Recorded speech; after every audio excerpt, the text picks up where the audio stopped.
one play, and one of the most frustrating losses of the season.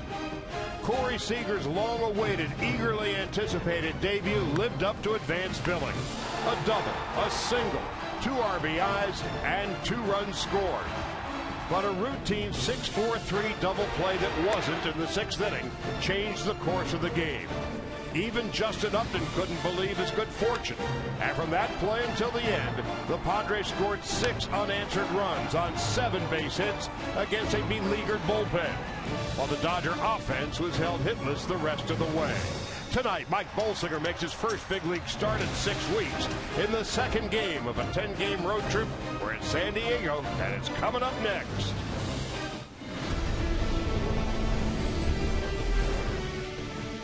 It's a beautiful night for baseball, and live from Petco Park in the Gaslamp District of San Diego, Sportsnet LA presents the Los Angeles Dodgers and the San Diego Padres in Game 2 of this 4-game series. Hi again, everybody. Charlie Steiner, Oral Hershiser, Nomar Garciaparra. Dodgers still licking their wounds from that frustrating loss last night. Life goes on. 29 games left in the regular season. And for the first time since July the 29th, Mike Bolsinger will be in the rotation at starting tonight. And he brings from AAA his loose and carefree attitude, but a very productive right arm and an outstanding curveball. In the 16 starts that he's made for the Dodgers are 9-7. He's 5-3 with a 2.83 ERA. If he qualified with innings pitched, that ERA would be 9th in the National League. So he has been very effective at the bottom of this rotation, and he's auditioning now for a spot in this rotation, and behind him, Jimmy Rollins in that leadoff spot. Yeah, and he is back at shortstop today while Corey Seager is moving over to third base. But the one thing about Jimmy Rollins, we know about his struggles early in the season, but at the same time, you look at the last 31 games, when you're looking for that leadoff hitter to set the table, well, Jimmy Rollins has been the answer. The Dodgers have been 19-12 since he's moved in that leadoff spot back in July 29. And he's been on base around 300 over that time. It's coming down the stretch to get to the postseason. He knows what it takes. Quite a debut indeed last night for Corey Seager. He'll be at third base tonight. Scott Schebler is also in the lineup. So a couple of rookies down the stretch. Alana Rizzo joins us when we come back.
The bottom of the fifth, Carlos Gonzalez, Nolan Arenado go back-to-back against Chris Heston, and the Rockies have a 2-0 lead. The Dodgers, of course, have a 6.5 game lead on the Giants. We'll keep a close eye on that one as we get ready for this one. And our closed captioning is brought to you by Wiener Schnitzel der Fun since '61.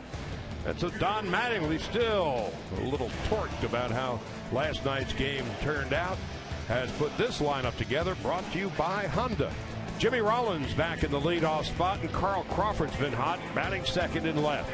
Gonzalez has cooled off lately, Utley in the cleanup spot, and Corey Seager is the second youngest batter for the Dodgers to bat fifth in the last 50 years. The only one younger, Adrian Beltre.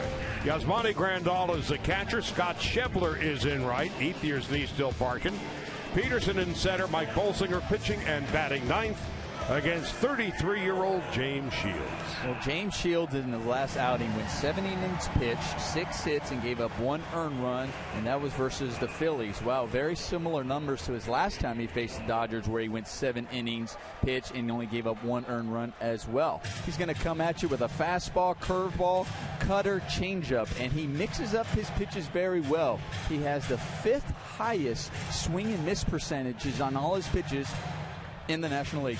This is a pitching rematch, in fact, between Shields and Bolsinger. They last faced one another back on June the 14th. The Dodgers would win that game 4-2. So here we are, the Dodgers at 75 and 58, including tonight 29 games left in the regular season. Is it too early to talk about magic number? Even if it isn't, it's 23. Jimmy Rollins will lead it off for the Dodgers. Rollins at 222 with 13 home runs and 41 runs batted in. We're underway. Rollins, Crawford, and Gonzalez to hit. Jimmy the night off last night when Seager made his debut. Outside corner for a strike. Angel Hernandez calling balls and strikes tonight. And there they go again. With 2 strikes, they will shift the third baseman over to the second baseman's side. The shortstop moves back over to shortstop. All right, now why do they do that? Rollins takes low. With 2 strikes, I think they're thinking, okay, he's not going to bunt, so we can move our third baseman out of there and move him over. Only on 2 strikes. That's Jerko. And a broken bat 1-hop liner to Spangenberg. We're underway. So Spangenberg you just saw at second base. Will Myers is back after spending a lot of time on the disabled list. Left wrist. Jerko at short, Solarte at third. Upton, Jankowski, and Kemp in the outfield, and Derek Norris behind the plate for 33-year-old James Shields. Carl Crawford at 273. He was 2 for 4 last night. Double and a run scored. Dodgers losing 10-7 last night. And a call strike. It's 0-1. Crawford in his last 22 games at 340. A home run, 5 RBIs, and a 386 on base percentage.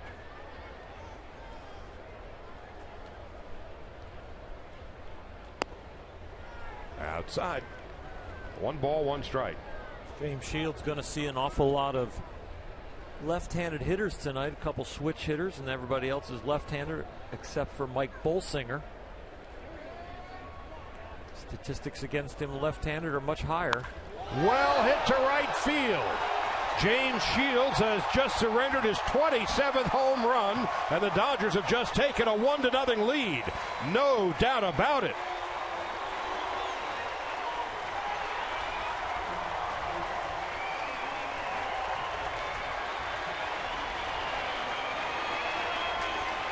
It's the 18th home run hit by a left-handed hitter.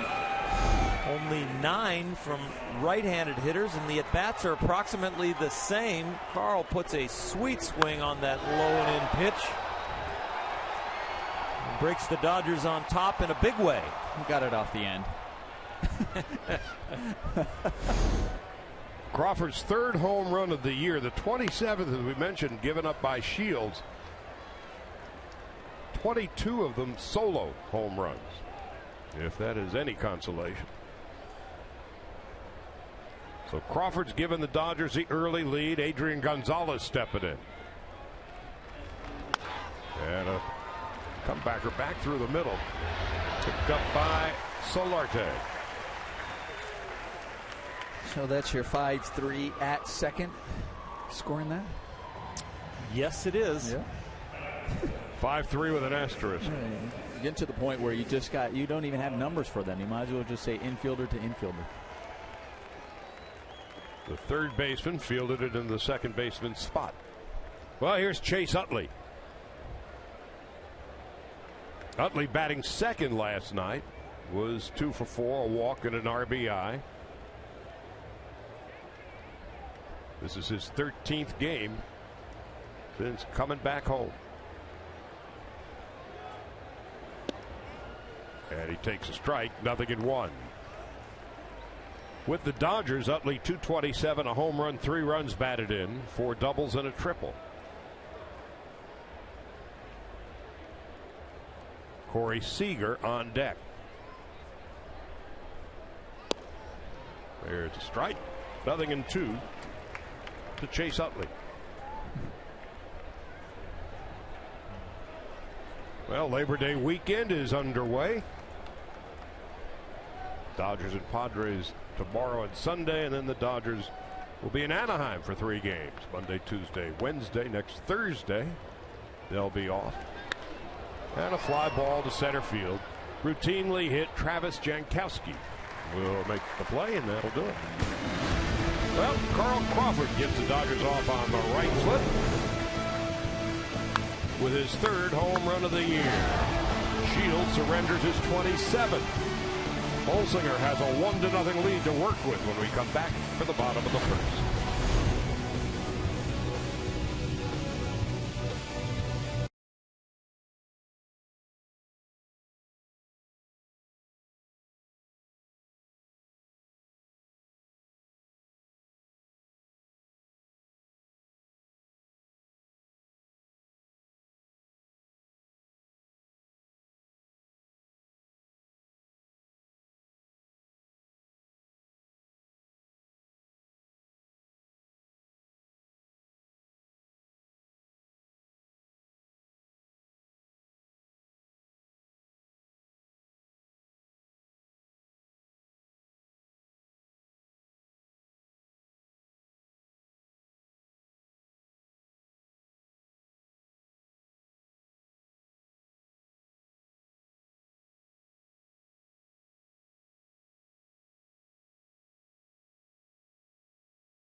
Buddy Black was 32-33 when he was fired on June the 14th.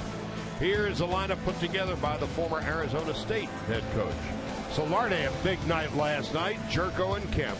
Upton in the middle of that controversial play at second base in the 6th inning last night. Norris, Myers, Spangenberg, Shields, and Jankowski. The lineup presented by Honda.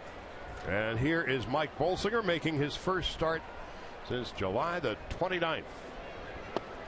Threw the ball really well down in AAA and really got sent down because of the trades, yes, but because he had options. The way he pitched up here at the big leagues was outstanding. And really just trying to create some depth, bringing Alex Wood and Matt Latos over, and Mike Bolsinger having options. Ended up in AAA, kind of on the taxi squad, waiting for another opportunity, and here it is in September. Making his 17th start of the season with the big club, missing inside. 3 balls and no strikes. He's made the 4th most starts for the Dodgers this year. Mike Bolsinger, even though he hasn't been here all year. Kershaw, Greinke, and Brett Anderson, top 3. Taking all the way, Solarte. 0-1. The Bird thinks there's a shift on. He's got on the right side. He may want to reconsider his position. Bad spot.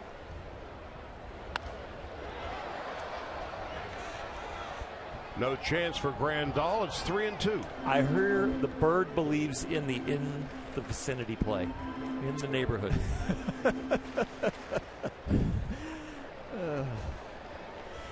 He's hanging around. Chase. Yeah, he was there the last. There it is. See? He's in the neighborhood. He's in the neighborhood. He heard me talk about him. Yep. He's safe. He says you can get this close and you should still be called out.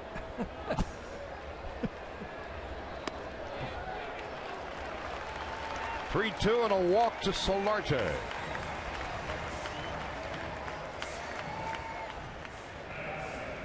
That's no way for Bolsinger to begin a game. In 10 games, 8 starts at AAA after being set out. Went 3-3 at a .231 earned run average. And AAA hitters were hitting a meager .186 against him. He may want to move.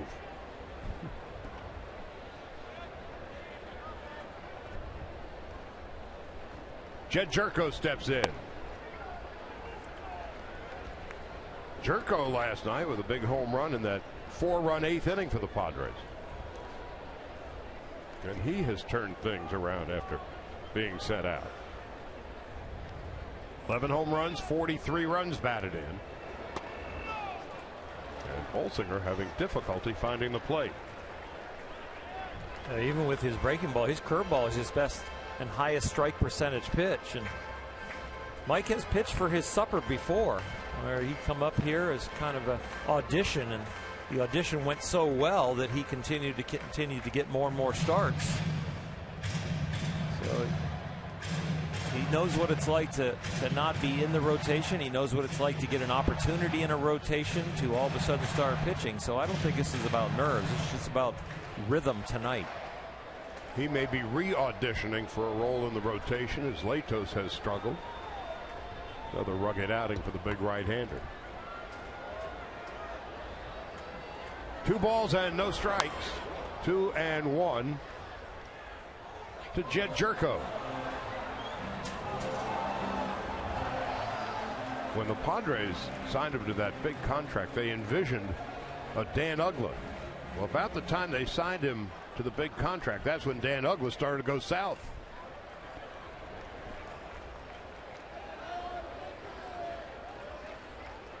Two balls, 1 strike. Now it's 2-2. You said Mike Bolsinger might be auditioning for a place in the rotation. I think he is, and I think with his track record, he's got to be on the depth chart ahead of Matt Latos now. Matt really just not got on track at all. 4 runs and 8 hits in 4 innings last night. And Jerko down on strikes. First out of the first. Defensively tonight, behind Bolsinger, Corey Seager at third base, where he made 19 starts at the minor league level this year. Rollins and Utley up the middle, and Gonzalez at first. Crawford, Peterson, and Schebler in right. And Yasmani Grandal is behind the plate. So there is Corey Seager. He's not the only one who's played third base this year. Not by any stretch.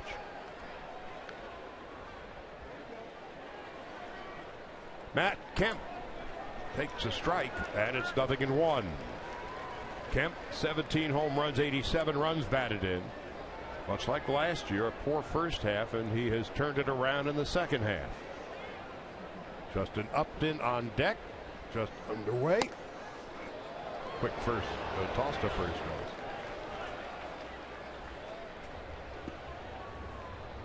Yasmani has been smelling that play down there. A few balls that have kind of led him that way that he was thinking about going, and that one he pulled the trigger on.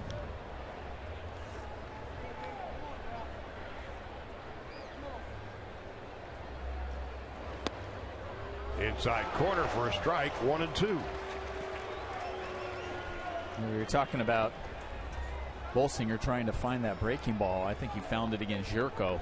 There's one he threw just kind of almost like a get-me-over strike down the middle hung, but Jerko didn't swing at it. And then he came with a good breaking one that looked like a strike to get him to swing and miss. So Bolsinger on 1-2 to Kemp. Into center field. Peterson going back. He's at the wall. He looks up, and it's gone. A two-run home run from Matt Kemp. His 18th of the year. So the Padres score a couple in the bottom of the first and lead 2-1.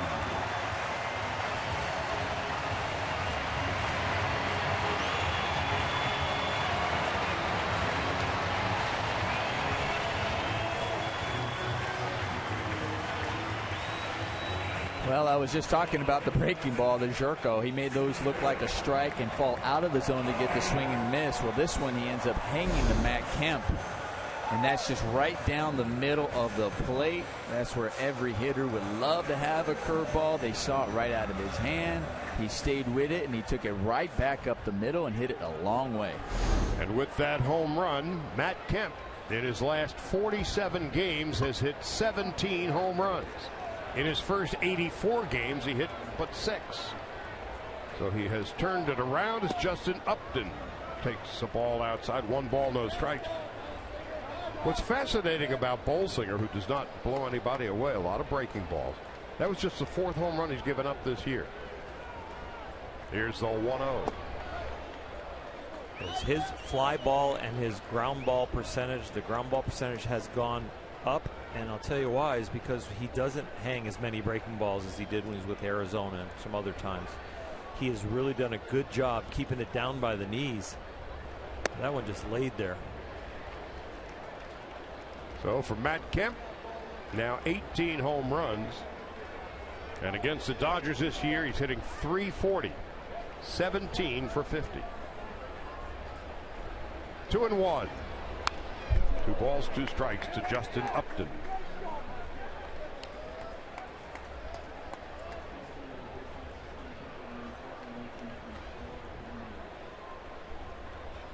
Well, for those who figure these things out, Kemp home run traveled 418 feet. Here's the 2-2.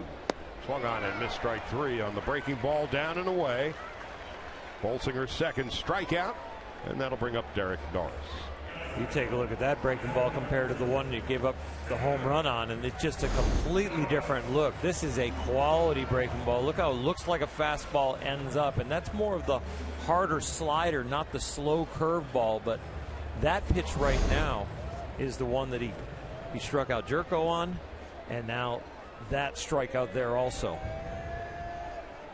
Derek Norris stepping in. Norris at .248, 13 home runs and 56 runs batted in. Takes high, 1 ball, no strikes. Norris 17 for 51 in 13 games against the Dodgers this year. That's .333. And he takes a strike.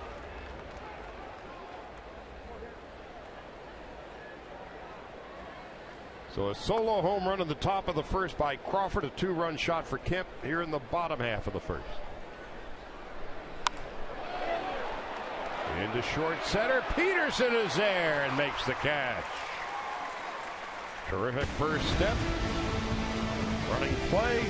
Norris is done, but not before the Padres take a 2-1 lead. Matt Kemp with the home run, his 18th of the year.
LA Data Strong fan, and you just might see yourself in an upcoming telecast brought to you by T-Mobile.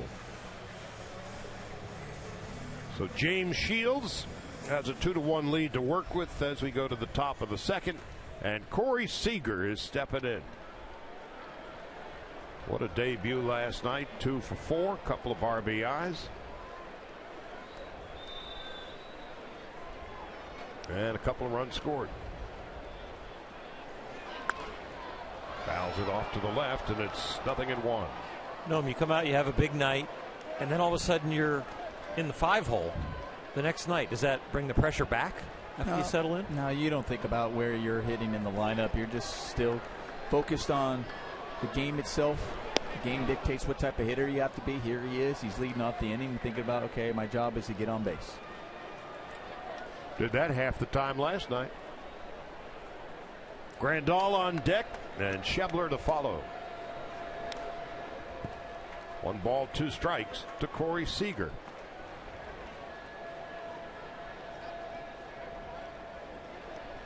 When Seager gets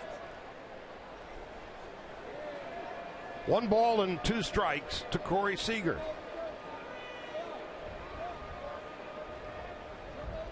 And Shields taking his time, and now into the wind. Right to Myers. He's fresh off the disabled list, and that's the first out of the second inning. As Bonnie Grandal is coming up. So we're settling in Colorado in the 6th inning. The Giants have scored a run. Rockies with a 2-1 lead.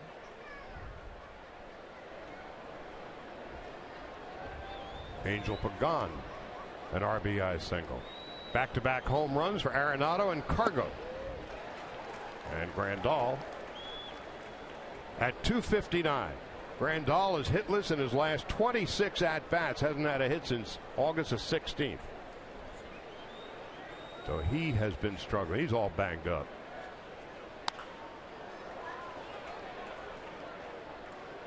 No balls and 2 strikes to Grandal with Schebler to follow.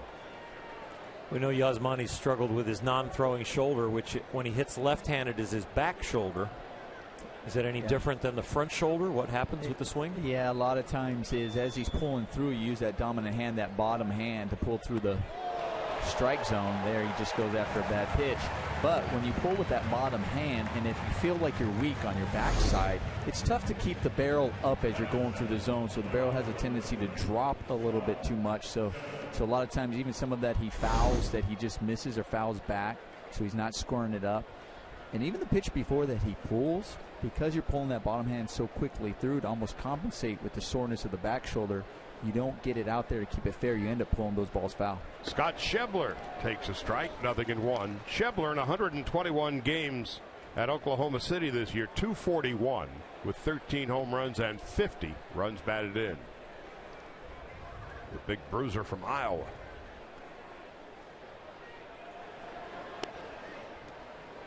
Eastern Iowa, near the Mississippi River. Near Iowa City and Davenport. Learned about that part of the country when I played in the Midwest League. Here's the 1-1. 1 ball, 2 strikes. Played in beautiful Clinton, Iowa, my first professional city.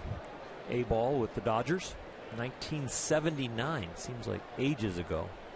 And in 72, covered the Quad City Angels in Davenport. They had a phenom named Frank Tanana. Boy, did he throw hard then. Talk about a guy who reinvented himself as his career went on out of necessity. He started like Nolan Ryan with a left arm and ended up like Jamie Moyer. Yeah. He had every velocity from 97 down to about 83. Now on 2-2. Inside, 3 balls and 2 strikes to Scott Schebler.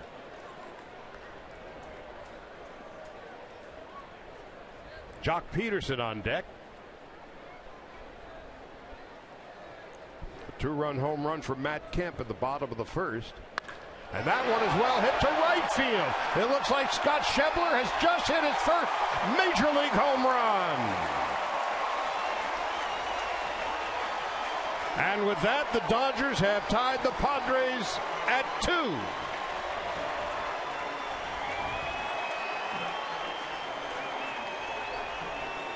The pitch before this home run, James Shield tried to freeze him on a 2-seam fastball in the inner half, hoping he can catch the inside corner, but it didn't come back over the middle of the plate enough. So he tries to come back with a fastball, not saying but try to get more of the plate. Well, it got a lot of the plate, and Schebler stays on it, and he drives that ball to right center. And that ball has made its way back all the way to the Dodger dugout. Got thrown back into the playing field, and Angel Hernandez, the home plate umpire, watched it and got it back to him. So congratulations to Scott Schebler. Now Jock Peterson stepping in. How about the smile on Schebler's face? As fast as he hit it out is as fast as it got back to the Dodger dugout. That was remarkable. And as fast as he ran around those bases, there was some excitement there. Not as fast as Jock Peterson's home run sprint the other night.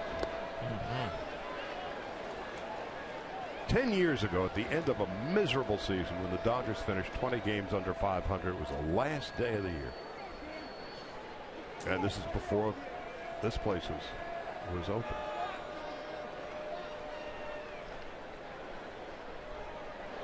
Mike Edwards hit a home run. Journeyman. Finally had a chance to play in the big leagues. First and only home run. Hit it into the stands, and the guy wouldn't give the ball back. That was just... That's not right. Oh, I've seen that. I played with a teammate, and he hit a home run for his first hit, and they wouldn't give him the ball back. Wow. Oh, it was awful. On the road or at home? It was. I'm trying to remember if we were on. Sounds like something that would happen on the road. Yeah, on the road. It was on the road. Peterson on 3-1. And it's not like the fan doesn't get something. They make a he, really good trade. He gave this a bat. He wanted this large dollar amount for the ball. Oh, it was massive amount. Well, Schebler's got his first home run, and he's got a souvenir he'll cherish the rest of his life. 3-2, 2 out, tied at 2 in the top half of the second inning. Outside ball 4. That'll bring up Bolsinger.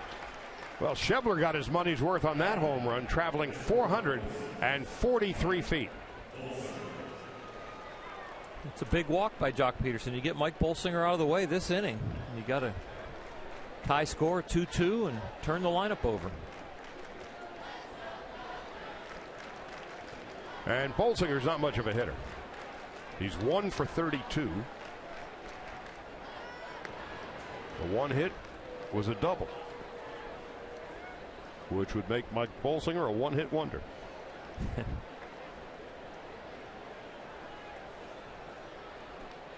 Tied at 2, all home runs. 2 solo blasts for the Dodgers and a 2-run home run for Kemp. It was one hit, but he took a good swing right there. I know. I just missed that fastball. So the Dodgers now with 545 home runs. 253 of them have come by way of home run. More than 46%. The most ever in the National League, percentage-wise, home runs to runs. The 1956 Cincinnati Reds. The 56 Reds featured, among others, Ted Kluszewski, Frank Robinson, Gus Bell, Wally Post, catcher Ed Bailey, and Roy McMillan was the shortstop. Johnny Temple, the second baseman.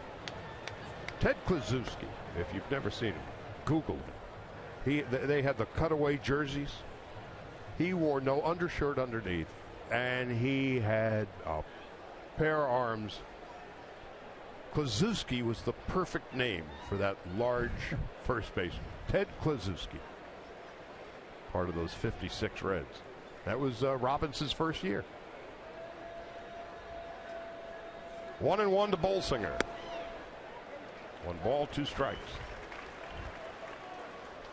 They've gone to the bottom half of the 6th in Colorado. The Rockies lead the Giants 2-1.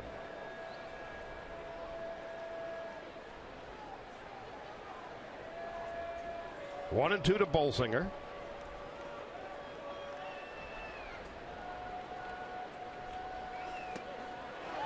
And that's that.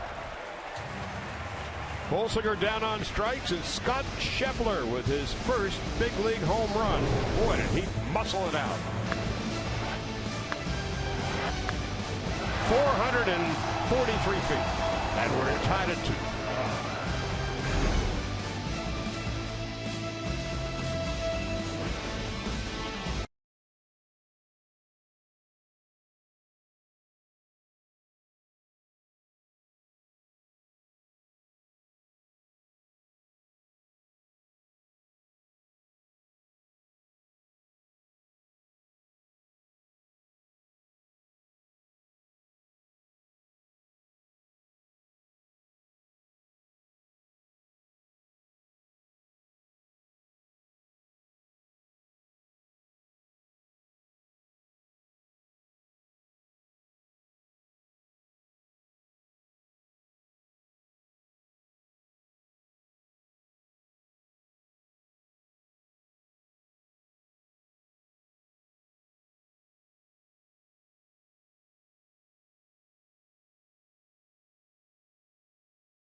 The Dodgers and the Rockies, and pick up your Eric Gagne pin, the 7th in the Cy Young Pin Collector Series, presented by 76. For more information, visit Dodgers.com/promotions. So there's Scott Schebler. Had a solid year at AAA, 121 games for OKC. By the way, David Berryhill is the Pacific Coast League Manager of the Year. Fine job he did with Oklahoma City. And so his protege Schebler with the first big league home run. Will Myers leading it off. Myers has had left wrist issues, had bone spurs, and so he is back off the 60-day disabled list. Nothing in 2. Had surgery on that wrist on June the 18th.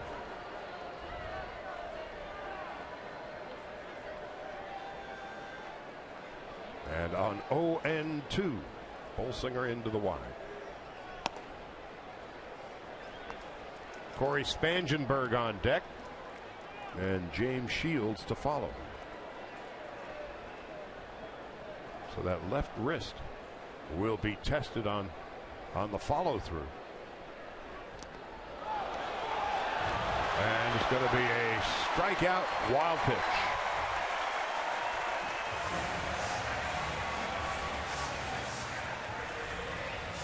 As a pitcher, that must drive you crazy, Orr.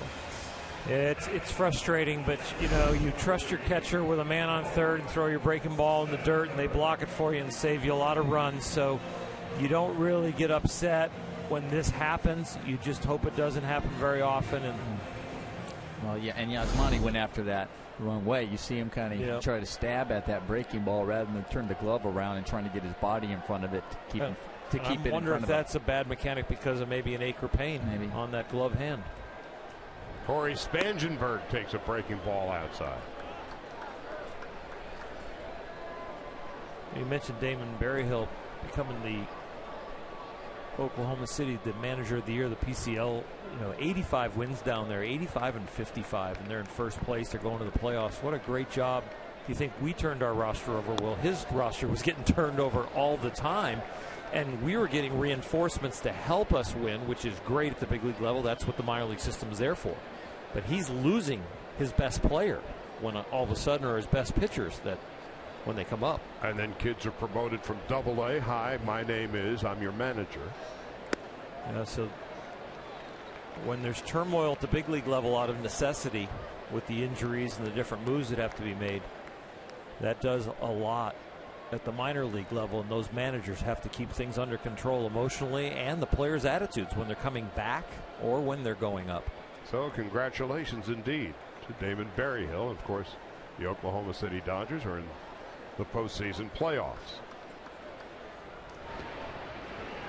They were 41 and 26 at home and 44 and 29 on the road. So they were good here and there. James Shields in the on-deck circle, batting 8th for manager Pat Murphy. Up high. 31 pitches already. And Bolsinger has fallen behind 2-0 on 4 of the first 7 batters he's faced.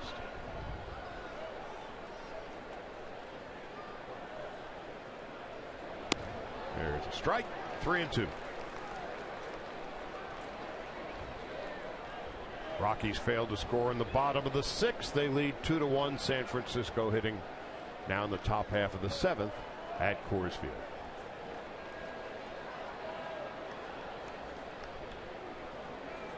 Three and 2. Myers has good speed. And with the pitcher on deck, does Pat Murphy send him or not? There he goes. Fly ball, short right. Schebler sprinting in. He's there. He's got it.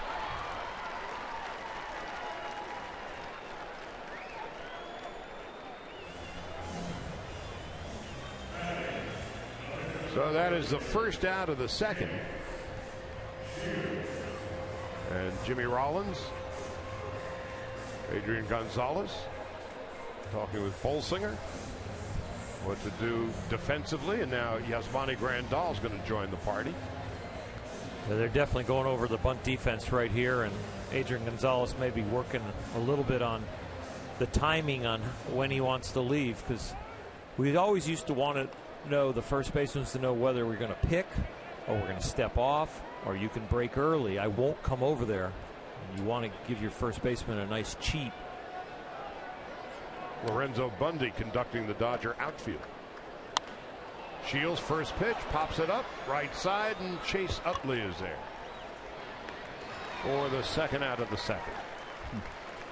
And that pop-up, Chase Utley kind of took a peek at James Shields just to see if he was running or not, because it was one of those where he thought about possibly dropping it. And I'll tell you, even if he was running, it's one of those where you think about possibly dropping. You end up changing the runner, so you just let it drop, get the runner at second base, and you put the pitcher on the base paths. Well, here's one, so he pops it up and he puts his head down, and right there Chase took a peek at him because he knew he had time as it went up. But it's one of those where you're like, oh, if I can, just let it drop, get the force out at second. First base coach Jose Valentin, a one-time Dodger. Glenn Hoffman, third base coach, a one-time Dodger. Strike. And it's 0-1 to Travis Jankowski, 8 for 37 at the big league level.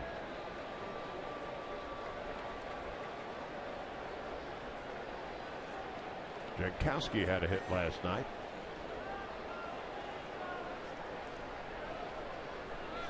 Runner goes, throw to second, into center field, and Myers will go to third base. Bobbled out there by Peterson. So Myers a stolen base, and Grandal a throwing error. Now, this is why I was talking about possibly switching the runners there. You have Myers, if they were able, if it was a good throw by Grandal, he gets him out easy. because the ball definitely beat him there. It was a tough pick for Jimmy Rollins over there at second base.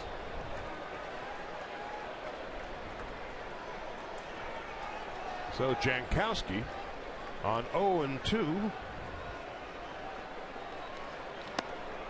Takes high, 1 ball and 2 strikes. Corey Seager playing about 10-15 feet off the line at third, maybe a step behind the bag. His job is to keep Myers as close as possible to third. Fly ball, center field, drifting on over toward left center is Peterson. That's going to do it.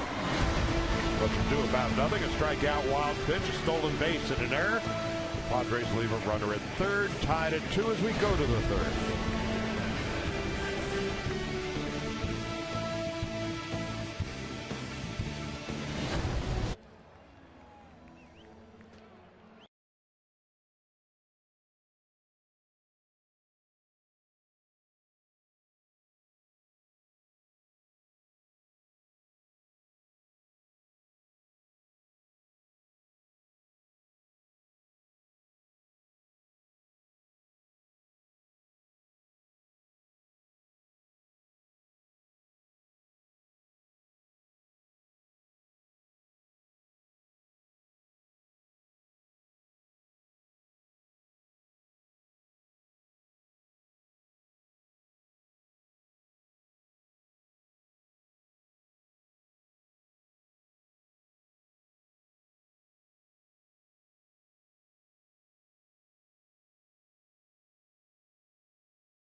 By the 2015 Jeep Cherokee with an EPA estimated 31 highway MPG.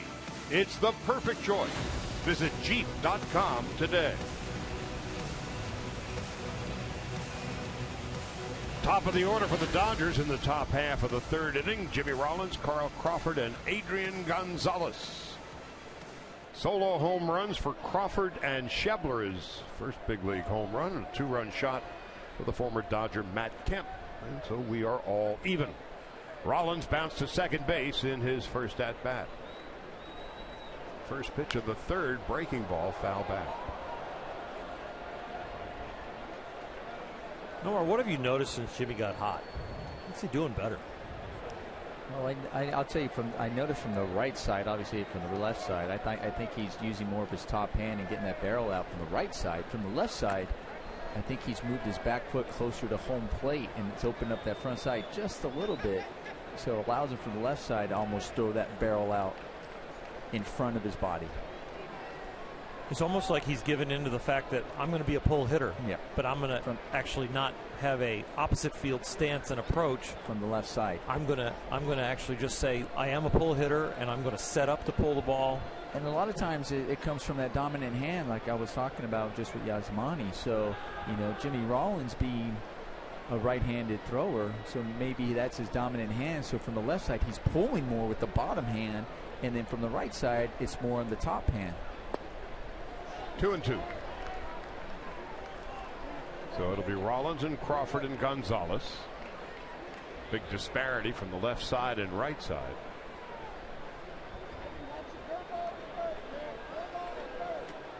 But 11 home runs against right-handed pitching.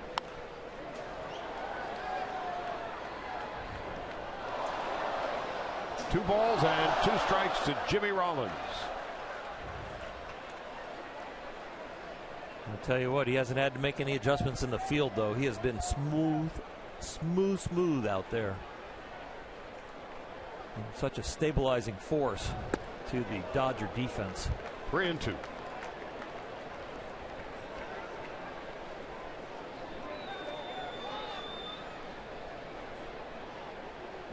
Crawford has been hot, including the home run tonight on deck.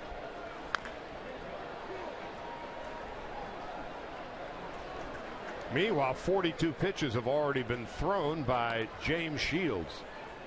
23 in the second inning.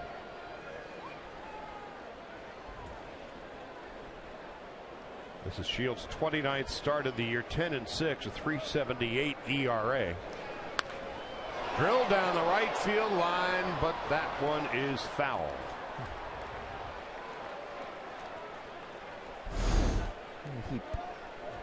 He really pulled that hand in that barrel and got on the inner half. That was how you were talking about, trying to pull that ball more and recognizing that, okay, I'm just a pull hitter from this side, and that's okay. And that one, he got the barrel out nicely and just pulled it too much, and then ends up working the walk.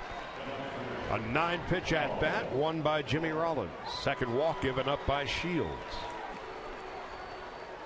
Carl Crawford in his first at bat lost it in a hurry. Cut fastball in the inner half that didn't cut very much and was right there in Carl's sweet spot. His third home run of the year. I believe both those home runs he gave up, I think to Schebler, was also a cut fastball. Similar spot.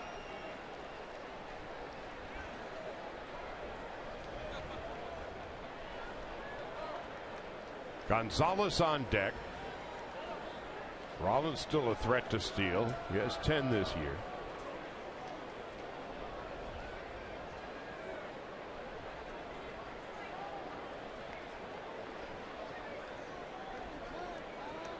Last couple of weeks, the Dodgers have been stealing more bases than anybody.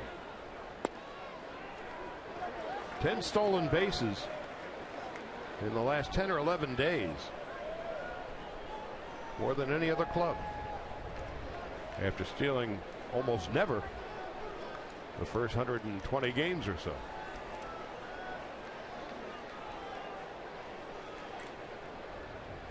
And I think there's some reasons. You have the guy at the plate right now, and Carl Crawford being healthy. A long time he was out with an injury with that oblique, so him out of the lineup. You lose some speed in a guy who's notorious for stealing bases. Then also Jose Peraza getting added.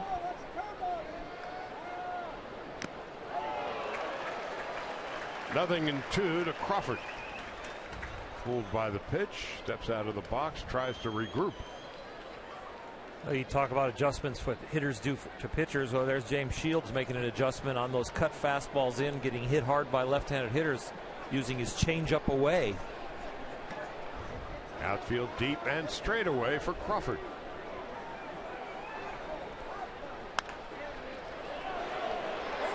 Six, 4, but it won't be 3. Spangenberg, a bad throw, a slow toss from Jerko, who is still a work in progress at shortstop.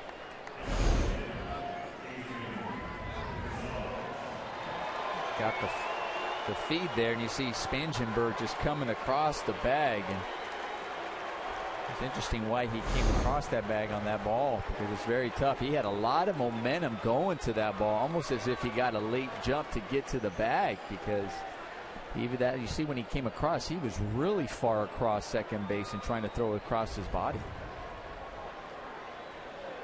And with the speed of Crawford, no chance to get him. Adrian Gonzalez, who has been struggling since August the 1st. He's hitting just .235. He fouls it back, 0-1. So in the last nearly 5 weeks, Gonzalez 27 for 115, .235, 4 home runs, 18 runs batted in.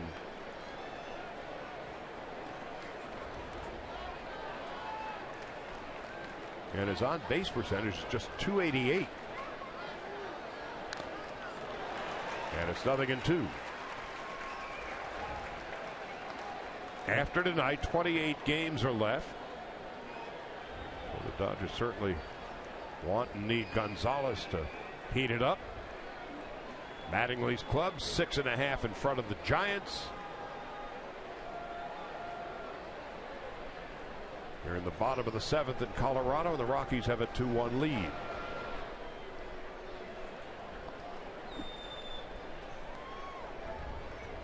So James Shields, his name was prominently mentioned at the trade deadline. He signed an enormous contract with the Padres.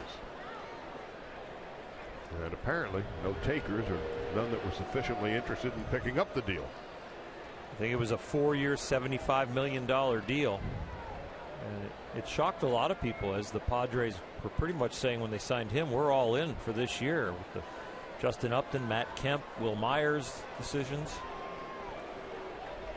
And then they laid an egg the first couple of months of the season.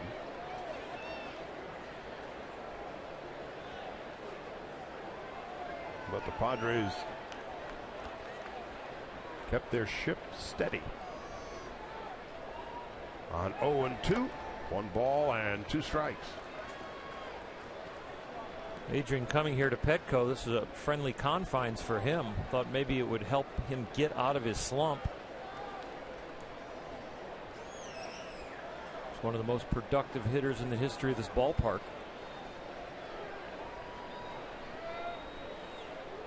This year, .353 against the Padres. Up and in, 2-2. He's hit 62 career home runs at Petco. It seems like when we go to Arizona and we come here that you can just count on Adrian Gonzalez getting hot.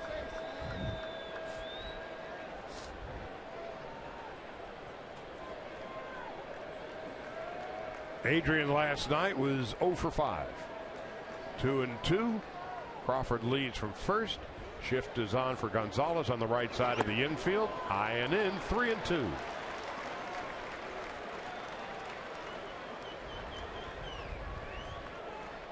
Chase Utley on deck. Now did the Dodgers send Carl Crawford? Crawford's stolen 6 out of 7 this year. I think they will. I think they trust Adrian Gonzalez's knowledge of the strike zone, his ability to make contact, but no, they don't. Slowly hit to second base. They get one. Spangenberg throws to the third baseman, Solarte covering at second. That's what the shift creates. There was confusion over there at the bag for that double play. You had Solarte go over there, so watch, you got the ground ball, and Solarte's got it, and then you have somebody has to cover third, because if they don't happen to go there, if he decides to go to first instead of second just because he thinks he doesn't have a good angle or that he's not going to get Carl Crawford walks in easily to third base. Or if somehow he beats the throw, he can skip to third base because there's nobody there. So your basic 4-5 force out at second. Chase Utley stepping in. He squares the bunt. And it's outside and low, 1 ball, no strikes. Now, why in the world hitters don't do that more often when you've got a shift and the only defender on the left side of the infield is 100 feet away? Yeah, with 2 outs here, I can see why you might not do it, but I'll tell you what, with less than 2 outs, you're right, Charlie. I am all over that, and frustrated when I was a teammate not watching guys bunt. Just sitting there going, are we kidding me? If I had this defense, I can't believe the opposing hitter wouldn't be doing this against me. And a lot of times, though, they would do the shift was not only to play the percentages, the guys who are pulled, but a lot of it was to pull big hitters. So some teams would say, go ahead and bunt with some of the big hitters. I'd rather you bunt and get the hit rather than you hit it out of the ballpark. But they're not doing that anymore. They're shifting on everybody. It doesn't matter. So I would like to see more of the bunts and utilize that. If you're going to give me that hole, let me try to take advantage of it. And especially, you see, the higher quality pitchers, I think, get more frustrated with the shifts, and that because I don't think the big home run hitter is actually the big home run hitter if I'm one of the best pitchers in the league. And I think, with Clayton, with Zach, with different guys around the league, those upper echelon guys, I'm not sure if I go there. 3-0 to Utley. A 4-pitch walk. Second of the inning, third of the game, and Corey Seager is coming up. Well, Well, Corey Seager making his first start in the major leagues at third base. Far from the only third baseman for the Dodgers this year. Coors Light cold hard facts. Turner's played the most. Callaspo and Uribe are gone. Kike Hernandez on the DL. Guerrero watching tonight, and Seager played about 19 games at AAA this year. In his second big league start, is starting at third base. Seager bounced to first in his first at bat. 2 on, 2 out in the third. Corey knocked in 2 in his debut last night. Takes low and outside, 1 ball and no strikes. Amazing how a little success can change your perception of who's coming up in the situation with men in base. Normally with a young rookie that's just been up, you're saying, it's too bad we're at this point in the order. With Corey, after showing what he did last night and what we saw in spring training and his stats in the minors, there's actually a sense of anticipation and glad that he's up there. You look at Seager in that upright stance, reminiscent of John Olerud. 1-2. Who flirted with 400 some years back up in Toronto. Was Olerud with the Mets when you were there? Yes, he was.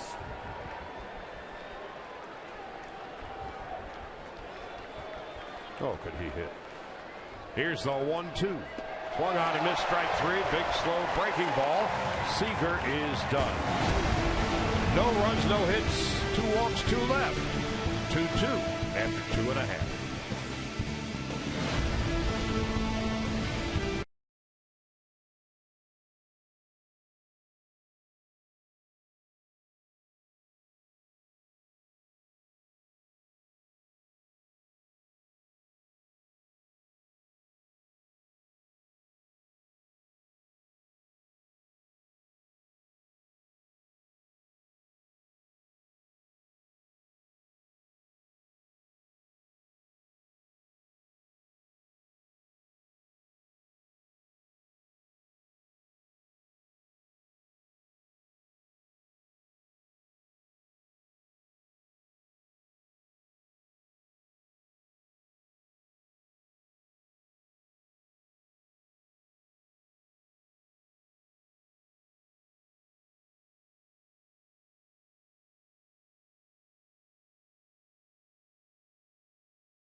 Players. Corey Seager, the younger brother of Kyle. There's also a middle brother in High A in the Mariners system.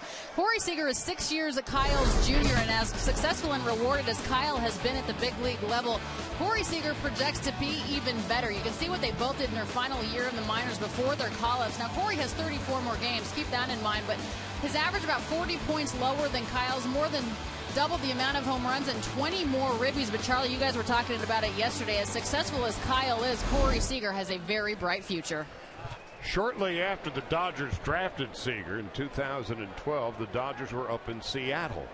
And I was talking to one of the Mariner player development folks. I wanted to know about Kyle Seager, because what did we know about Corey Seager except the name? And Kyle Seager had just started, and of course Seager is now Kyle, an all-star, and signed a $100 million contract. And the Mariner guy said, your Seager is better than our Seager. And that's when Corey was 18. So quite a debut last night. Solarte on 1-1 from Bolsinger. 1 ball, 2 strikes. It's a pretty nice endorsement. Mm-hmm. Especially when your brother's an all-star.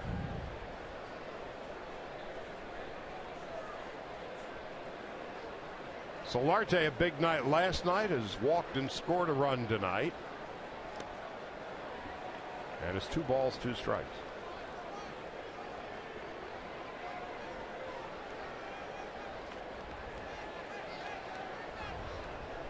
Jerko on deck and Kemp to follow. We're tied at 2 in the bottom of the 3rd. Giants are hitting in the top of the 8th. The Rockies lead them 2-1 in Denver. Bolsinger misses high and outside. 3 balls and 2 strikes. So Bolsinger has not had great command to this point, although he has struck out 3, walked 1. Already his 44th pitch upcoming.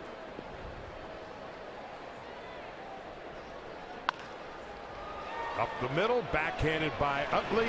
Solarte's thrown out. First out of the 3rd, Jed Jerko stepping in.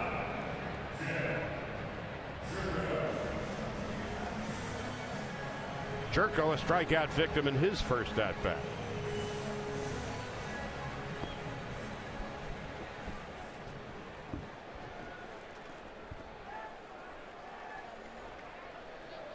Jerko, a Mountaineer out of Morgantown, West Virginia.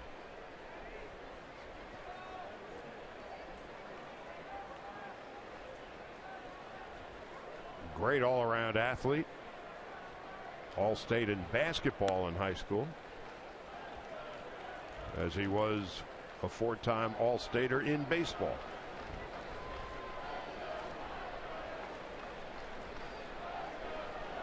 The 1-1.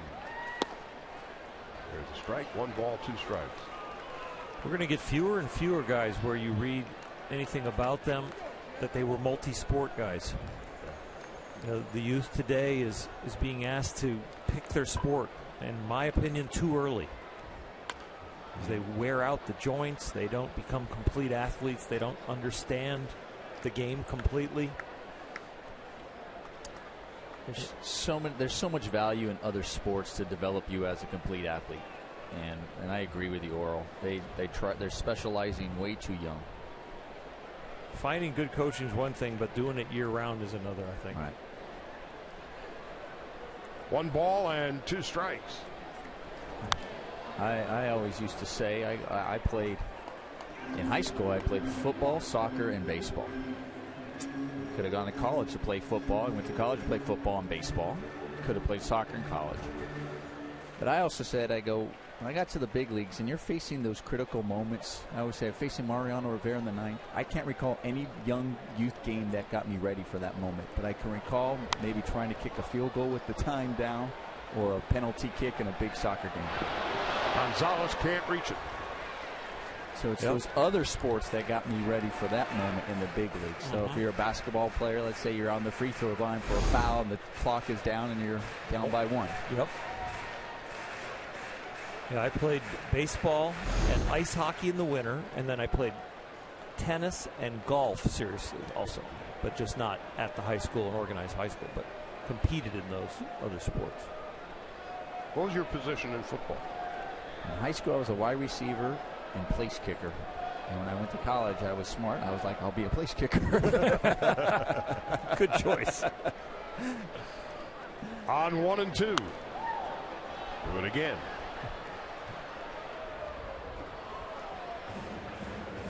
It's not bad to even take a season, off. Have a winter sport, a summer sport, and in between have that off. You don't have to completely go all the way through. It just depends on when your growth spurts hit. And other sports allow you to use different muscles. Exactly. And That's learn the key, your body. Yeah.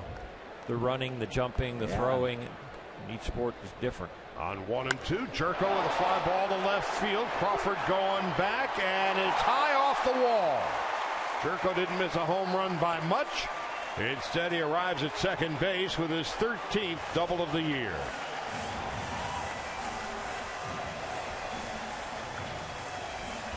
Mike Bolsinger's fastball location has been decent. The curveball is what's really hurt him. The one that just kind of lays there in the middle, and that's one right there.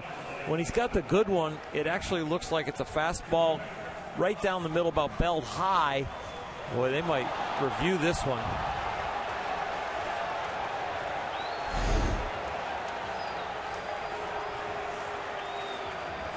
Well, it appeared that the fellow with the ponytail and the glove was leaning over. And if that's the case, it'd still be a double. Be a double. Ground rule or otherwise. Let's see. He definitely hit his glove. And their question. Yeah, they might have a tough time determining that ball would have cleared. And so if anything, the fans should be mad at the fan for reaching out if they were wondering. He would have just let it go to make sure if it was going over, if they believe it was going to be a home run. In those old Padre colors, he's not going to be hard to find if they want to relocate his seat. Ted Barrett and Angel Hernandez on the phone to New York.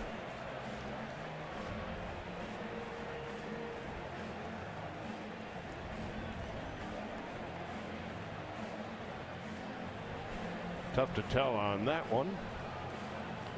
On that angle, you can tell it hit his glove. Yeah. But the question is, was his glove above the wall when it hit it or not? I think it's going to be very hard to rule that a home run. Oh, we've seen it. Wait a minute. Yeah. That was a neighborhood play, wasn't it? Well, that's true. It's in the neighborhood of a home run. But right. They don't believe in the neighborhood play. That's right. Sure. So we don't know what it's going to be called. Giants failed to score in the top half of the 8th in Denver, and the Rockies cling to a 2-1 lead. So Jerko either has a double, a ground rule double, or a home run. And the answer is a home run. Goodness. This is just ridiculous. Ridiculous.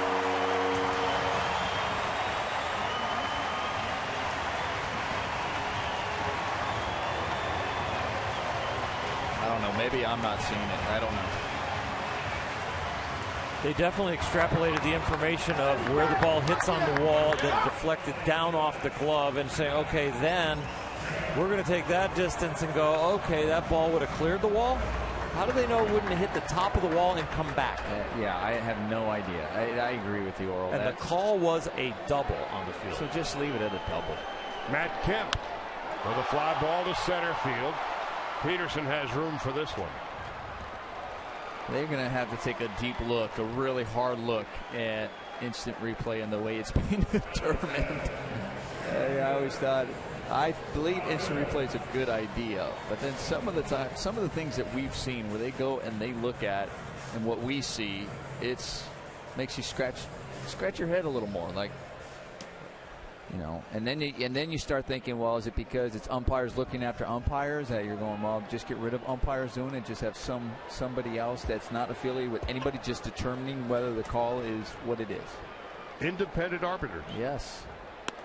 Because, again, you don't have to know necessarily baseball rules as to out or safe, fair or foul. Just like that one. Is it yes or no? That one you're like, it's too difficult to determine whether that was going to go out or not. That was too difficult to determine that. So what's the call on the field? Double, leave it at that.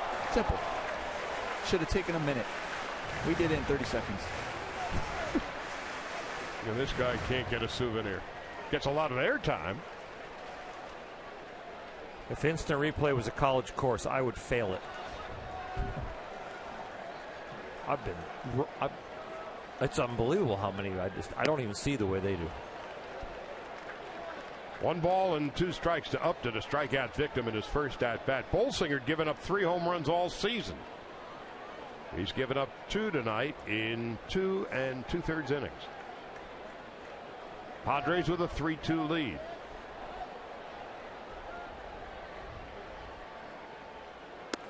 Call strike 3, and that will end the inning. Second time Upton's down on strikes, 4 strikeouts for Bolsinger, but he's also given up a couple of home runs, and the Padres lead 3-2 as we head to the 4th.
Sports venues. Join us for the premiere episode as Sandy Koufax, Fernando Valenzuela, and many others share their fondest memories of historic Dodger Stadium. Don't miss Sports Shrines of LA, Dodger Stadium, this Sunday at 5 right here on Sportsnet LA. So Jed Jerko with a replay-assisted home run. His 12th of the year. It's a difference in the game. 3-2 Pods as we begin the fourth with Yasmani Grandal. Grandal has really been stuck in the mud lately. Takes outside, 1 ball, no strikes. Hitless in his last 27 at-bats, a strikeout victim in his first at-bat.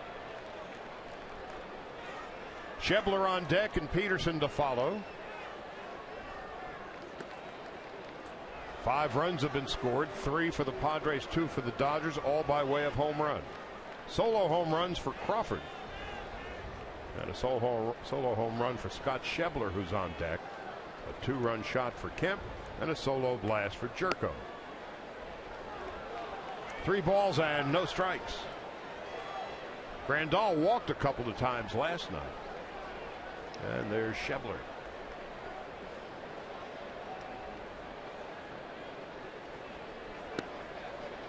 Three and 1.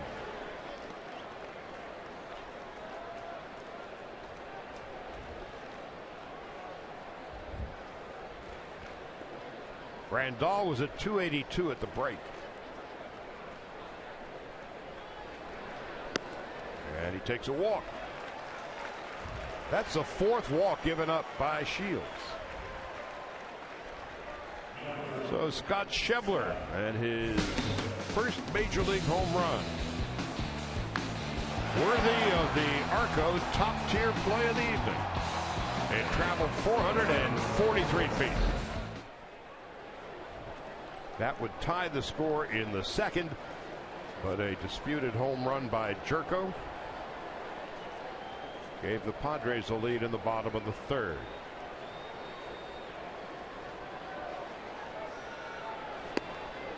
Schebler takes low and outside, 1 ball and no strikes.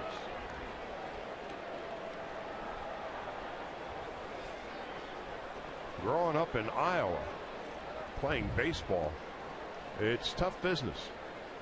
Go out, start in February in high school, you shovel snow and do the chores in the morning, and you put the gloves on. And well, the early practices are in the gym. Yeah, usually.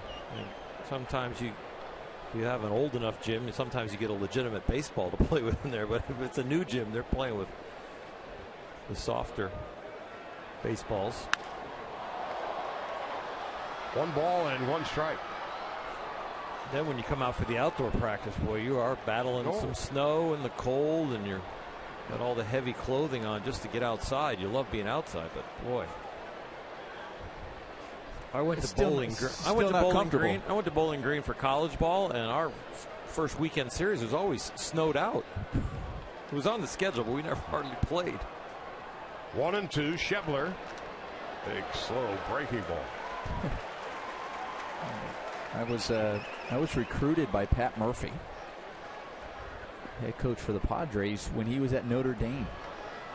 So I went over there in a recruiting trip, and I remember him saying, it was obviously in the winter, so I expected snow, but he's like, you should see our indoor facility. I said, excuse me? And I go, how long are you guys in here before you get outside? I said, you don't want to tell that to a California kid. Till it warms up. Well, you didn't exactly answer the question. Yeah, did you? exactly. I go, so when do you get outside? Well, in your day, the only thing that was inside was the batting cage. That's it. But that was like even that was sometimes outside. Outside, yeah. 2 balls and 2 strikes to Jock Peterson. Chops it slowly to third. Solarte. There's 1. No chance of getting Peterson.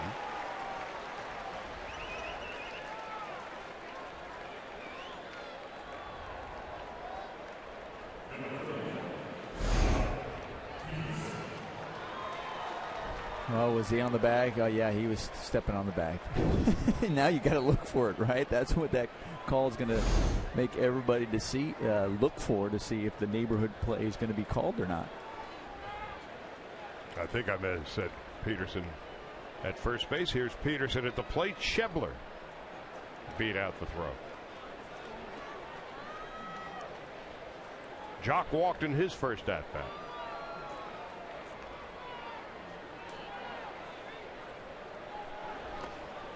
Went around.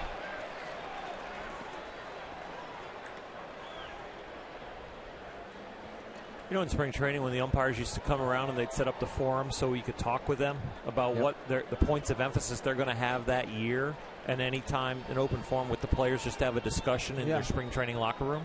They'd come through and they'd say, you know, we're going to have the balk discussion this year. We're going to be a little more specific on the balk. Right. Watch out for this left-handers. Watch out for this right-handers. It's almost like they need to have that forum now with the umpires on second base. Right. Because I'm not sure the middle infielders know what to do after last night. And we know this year's discussion was about pace of play. Right. I remember the one year was going to be, you know, we're really going to enforce the fact that a pitcher can't go to his mouth on the mound, on the dirt area. You know, we're going to really watch that this year, guys. No balls and 2 strikes to Peterson at 2:11. Way upstairs and outside. I mean, if that happened and you were still playing, Noam, would you just say, I'm just going to keep doing it my way because that's my livelihood? Or would you go out and have a discussion with the umpire the next night, whoever has second base, and say, you know, how are you going to call that tonight? You would. I would keep going just what I do. Eighth inning, 1-run game, and you don't know if you can touch the base or get in the area. Or, you know, and for the most part, you try touching it. That's really, you try. Runner goes on 1 and 2, and that's going to do it. Peterson down on strikes, and Schebler with his first stolen base. We have seen an injection of speed into this Dodger lineup. You talked about it earlier, Charlie, about the Dodgers stealing more bases than ever now. Chase Utley, Jimmy Rollins, Carl Crawford, Jose Peraza, and now Schebler. He stole 15 out of 17 at AAA this year. Now Bolsinger is the batter. Struck out in his first at-bat, 1 for 33 this year. Takes a strike, and it's 0-1.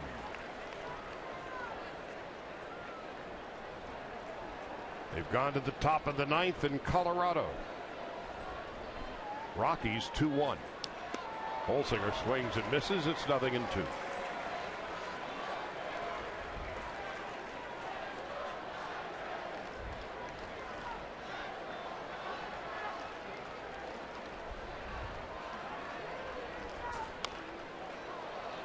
Excuse me, swing.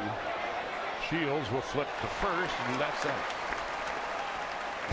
No runs, no hits, a walk, and 1 man left after 3.5. Padres 3 and the Dodgers 2.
Friday night fireworks come out September the 18th and take your place on the field for a fireworks show featuring a salute to Frank Sinatra.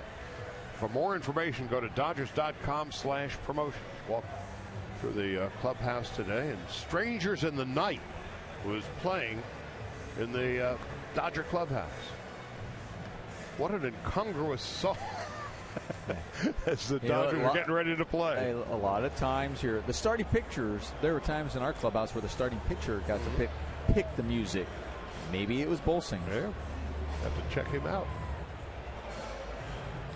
Here's Derek Norris stepping in.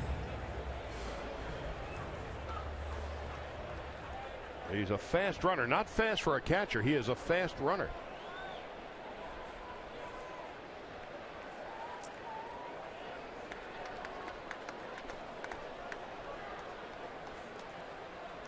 Applied to center in his first at-bat.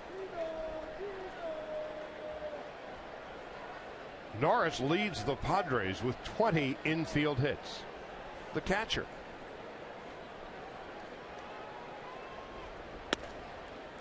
JT Realmuto, the catcher from Miami, has 12 infield hits. That's the second most among catchers.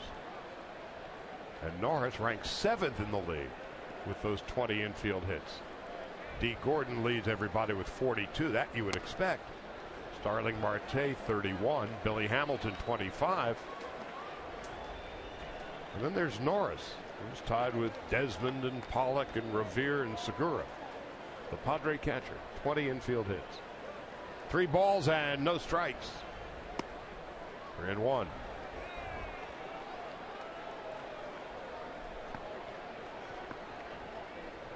Will Myers is on deck.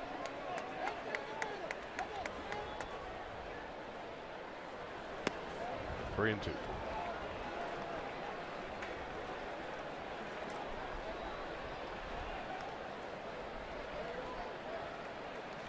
One on, one out for the Giants in the top half of the ninth. Rockies 2-1.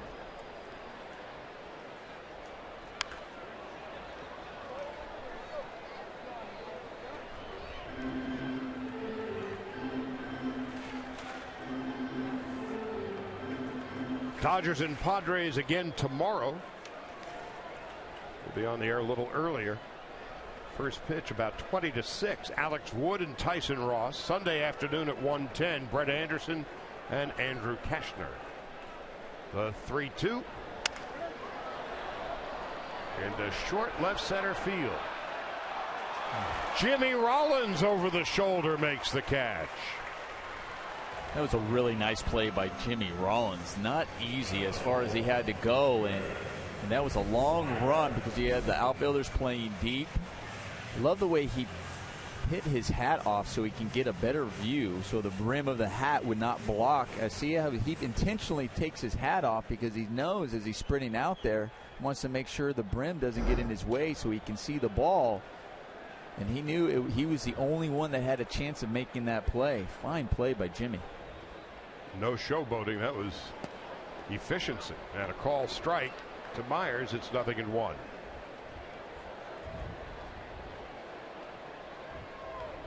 Myers got aboard on a strikeout wild pitch in his first at-bat.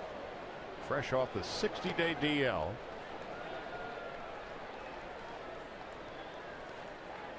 Left wrist was a big issue for Myers.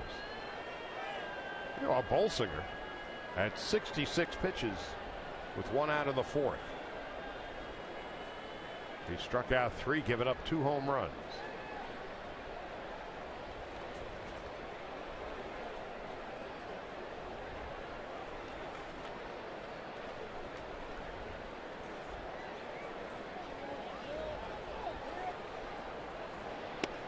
Outside and low. And Mike just has not found his release point, his good rhythm. And it's very strange for him not to have good command of his curveball. There it is again. It kind of comes out the top half of his grip right there and kind of slips out and backs up to a right-handed hitter, ends up on the inside part of the plate when he was really trying to go low and away. Corey Spangenberg is on deck.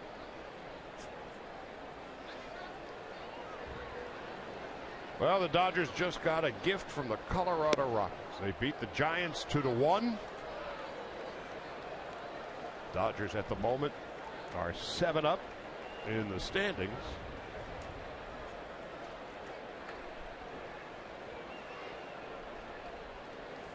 And 8 in the loss column. Magic number moves to 22. Fly ball center field, drifting on back and over is Jock Peterson.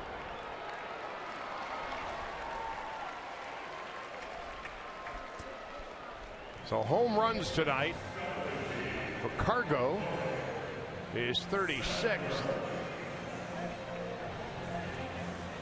And Arenado his 35th. They're 1-2 in home runs in the National League. But the Rockies trail the Dodgers by 19.5. So can they ever figure out how to put a winning team together in Colorado? They've always been able to score with everybody and somehow just can't get it figured out over the course of 162 games, not only playing at home, but then playing on the road. No balls and a strike to Spangenberg with 2 out.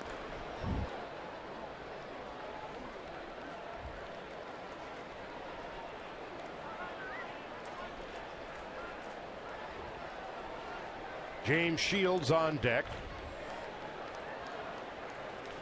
And so the Dodgers can pick up another game on the struggling Giants if they can pull this thing out. 0-2. 1 ball, 2 strikes. 73 pitches for Mike Bolsinger. He just hit in the last inning, made the last out, so maybe the Dodgers can squeak 5 out of him to finish this inning, and maybe 1, maybe 2 more, barely. On 1-2, foul back and out of play. You know, you talk about his rhythm, and it's not just for his pitches, but his pace out there too.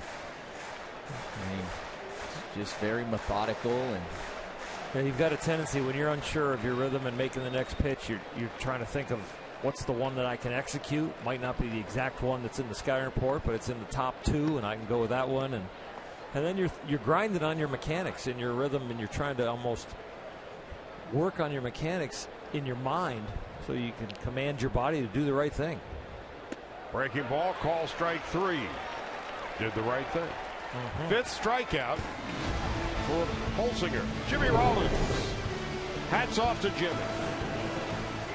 Makes a nice over-the-shoulder catch off the bat of Derek Norris. We'll go to the 5th.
The top of the order for the Dodgers, Jimmy Rollins, Carl Crawford, and Adrian Gonzalez.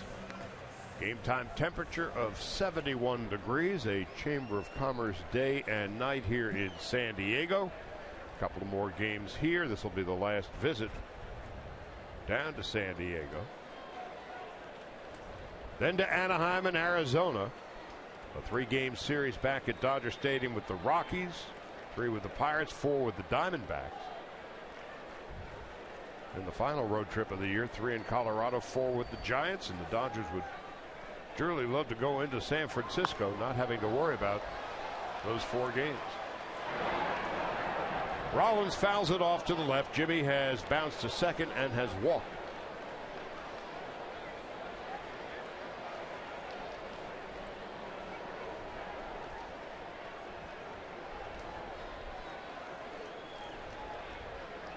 Giants were held to a run and 1 run and 8 base hits tonight.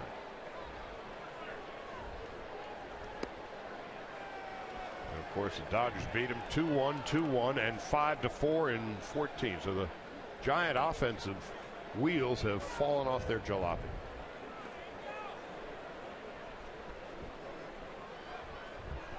They've been crushed by injuries.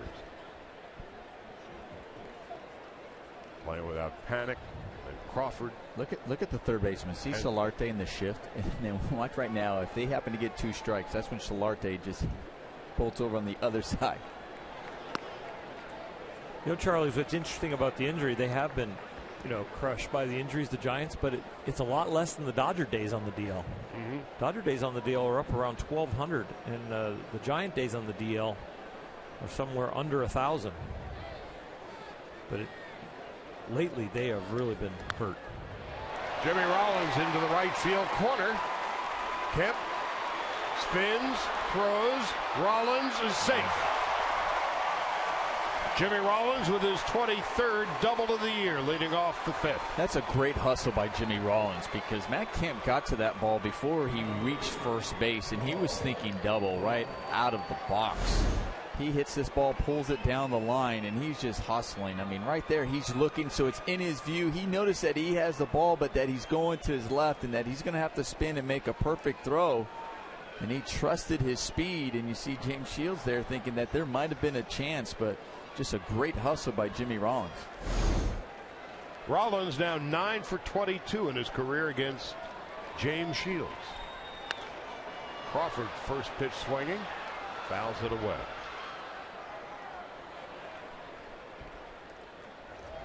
Just to finish up the thought on the Giants, the heart and soul of that team is Hunter Pence. Yep. Without him, with all due respect, Buster Posey's right as good as there is.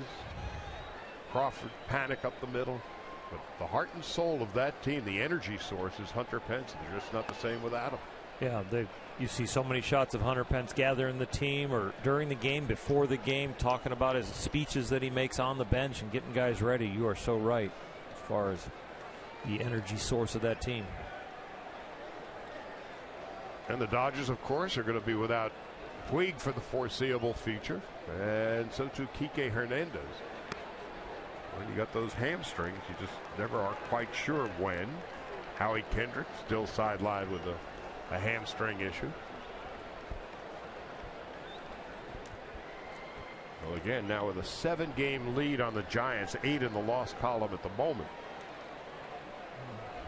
Dodgers can play it health-wise much more conservatively.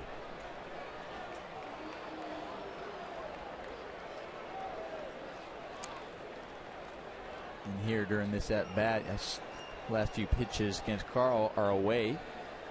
There's James Shields, as Carl should be trying to pull the ball, so they're trying to stay away from him and keep him from pulling the ball. 2-2. So at the very least, try to move him over to third base. A slumping Adrian Gonzalez on deck, and then Chase Utley.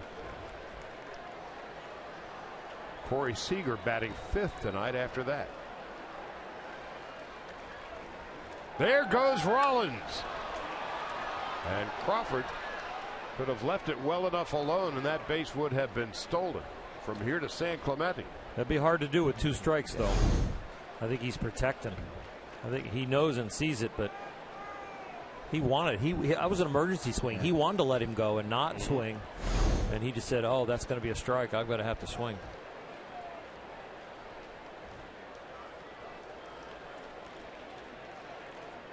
Rollins has 10 stolen bases.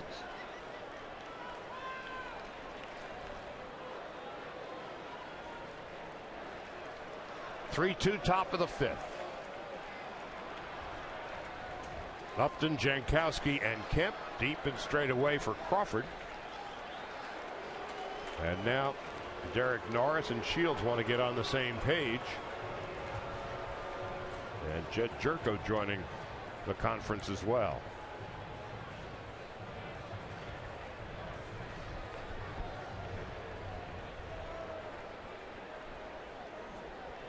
Dodgers at 75 and 58 coming into the game, which is exactly where they were last year at 133 games. Little comebacker. Rollins has to stay put.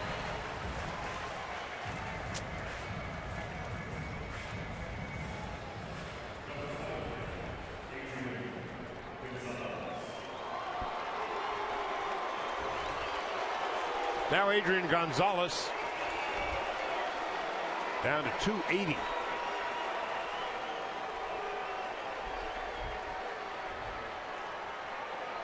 And in the last 5 weeks, he's hitting about 230. In the last 5 years, he's drove in 100 runs or more, and 7 out of the last 8 years. And the 1 year he didn't, it was 99. And he's going to have to go real hard and get real hot with the 79 RBIs right now to get to that century mark. On August the 1st, he was at 295. And now down to 276.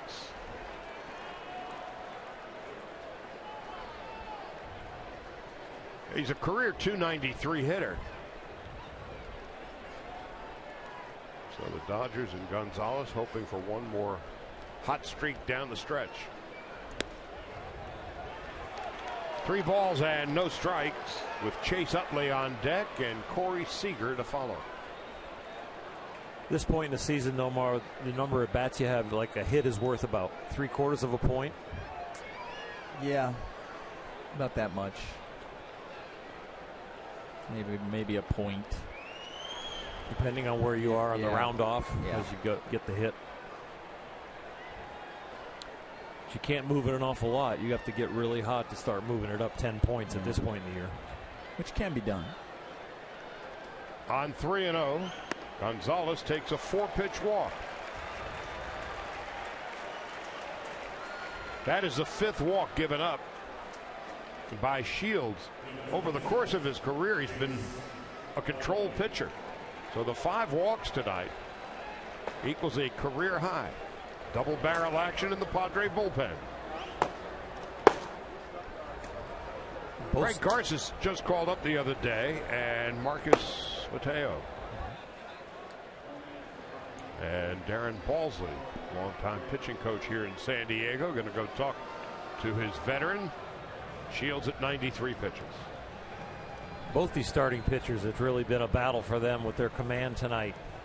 Giving up the long ball, and so the command is a issue as far as walks, and command has been an issue as far as too many center cut.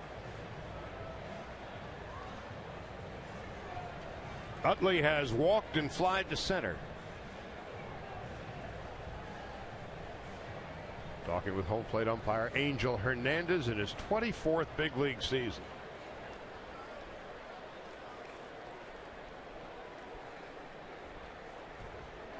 And for Utley, his 13th game with the Dodgers.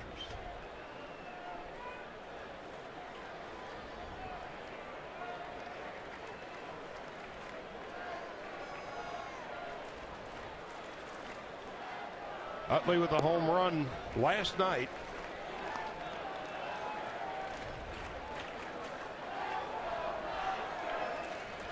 Actually, it was the night before.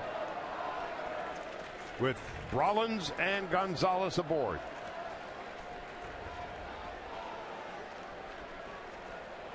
Dodgers trail by a run. Utley takes inside.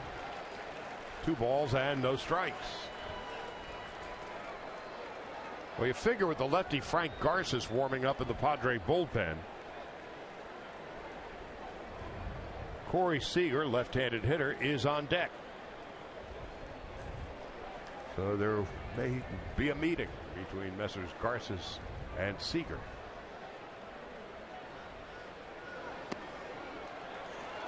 Three balls and no strikes. Now there's a 50-point differential between James Shields facing a right-hander and him facing a left-hander. Left-hander's hitting about 278 off him. Righty's only hitting about 227.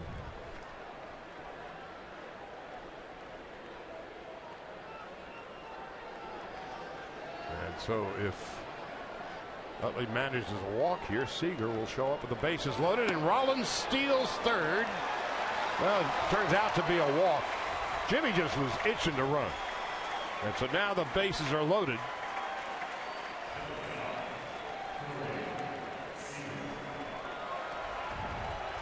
And Corey Seager's coming up. Pat Murphy remains in the Padre dugout for the moment. Perhaps just buying time. No. With Balsley and Roberts, the man in the middle is Pat Murphy. So Utley is the 6th walk given up by Shields. That is a career high. Seager takes a ball.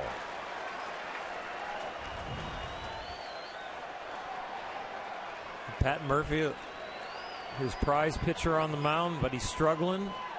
Elects to let him face the rookie. Rollins, Gonzalez, and Utley. 2 balls and no strikes. It's now 10 balls in a row thrown by James Shields. One of the first things that impressed us about Corey Seager was in spring training and his knowledge of the strike zone and his patience in big situations. On 2-0. 2 balls and 1 strike. Veteran pitch right there. It was a strike. He swung at a strike, but it was just a great changeup that he took something off of it, knowing that, yeah, he may be young, and I've thrown 10 balls in a row, but he's ready to swing. A lot of respect right there for the youngster. Seager 0 for 2. Takes low and outside, 3-1. You don't see any anxiety in that batter's box. Seager 2 for 4 last night. Bases loaded, and now Shields steps off the rubber.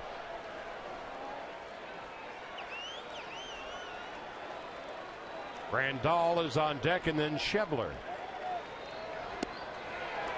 3-2. The kid was taken all the way. No, you've got to throw me a strike twice. I'll hit the second one.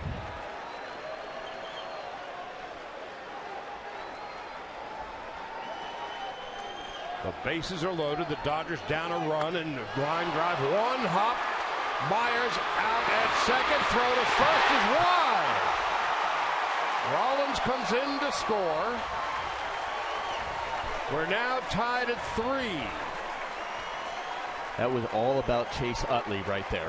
Chase Utley took out the man at second base to create that throw, going in hard. I mean, that ball was hit hard. That was definitely a double play ball, as hard as Seager hit this one. But watch Utley go out there in the angle and just take out Jorko, the shortstop right here, as you look, and he's making sure he goes out. He's way out there. Whew.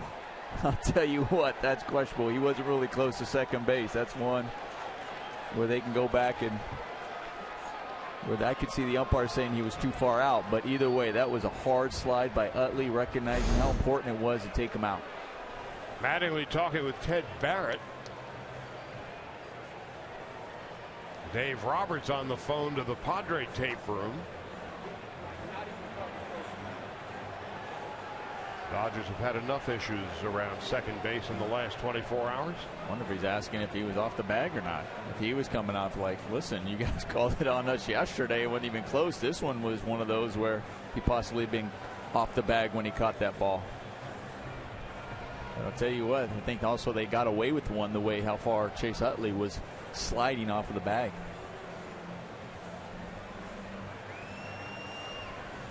So the hard play by Utley contributes to a run. Dave Roberts,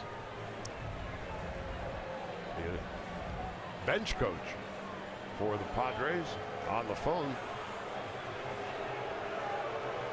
Well, they're taking an awful lot of time.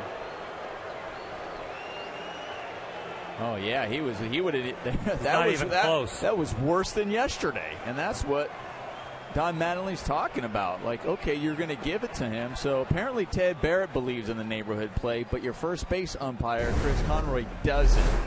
This was last night.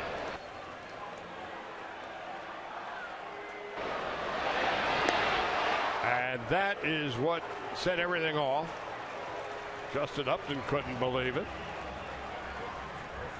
What was most distressing after the game last night, now Pat Murphy is going to go talk with Ted Barrett. And he's going to ask him about how far Chase Utley slid off the base. Yep. That's what he wasn't able to reach second base with his slide, which you're supposed to be able to reach and touch the base. Well, extrapolating the logic on that, the second baseman was never on second base to begin with. Oh, I know. I'll tell you what, these umpire crews probably going to want to get rid of second base when this series is over. They just say no more second base because it is killing all of us. Last night and tonight, the controversial plays at second base.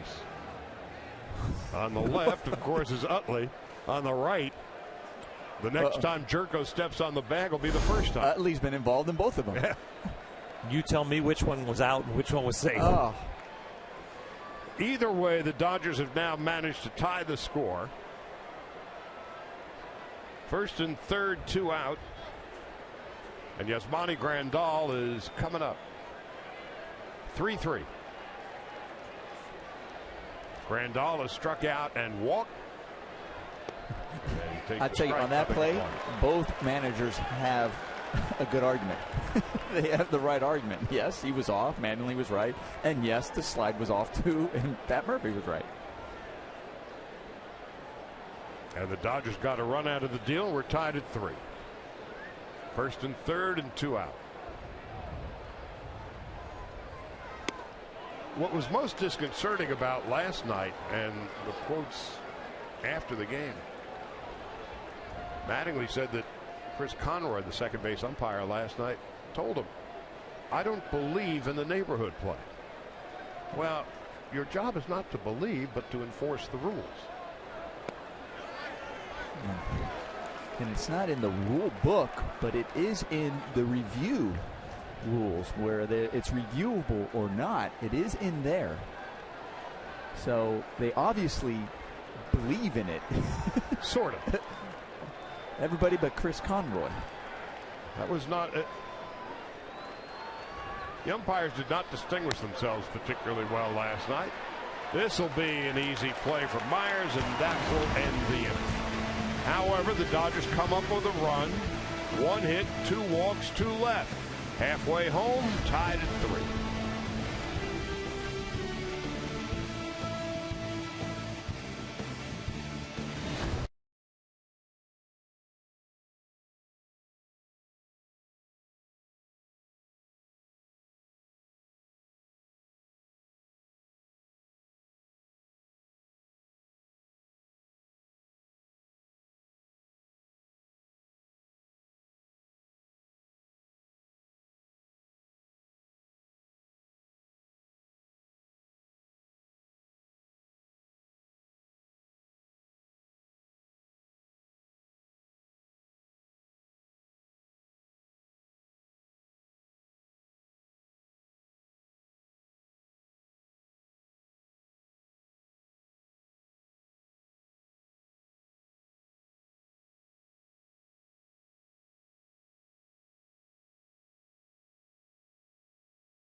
is brought to you by your Southern California Toyota dealers. Now at Toyota's annual clearance event, get amazing deals on every new Toyota. To continue the conversation of the suspect officiating here in this series so far, talked to a lot of the players earlier today when you guys were talking about that neighborhood play, and really the biggest consensus is what Charlie was talking about earlier, the fact that it's not their call to say whether or not the neighborhood play is in effect. They want the umpires to be able to do their job, but they don't want them to be able to say, you know what, I don't believe in the neighborhood call. And then why could it be reviewed or not reviewed? Because if it's called safe, it's reviewable, but a neighborhood play call shouldn't be able to be reviewed at all. A lot of confusion and a lot of frustration. Enforcing the rules is one thing, interpreting them is something else. Alexi Amarista pinch hitting for James Shields. First pitch grounds to second base.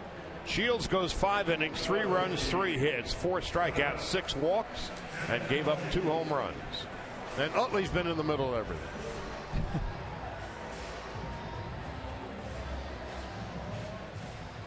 Travis Jankowski. Fly to center in his first at bat.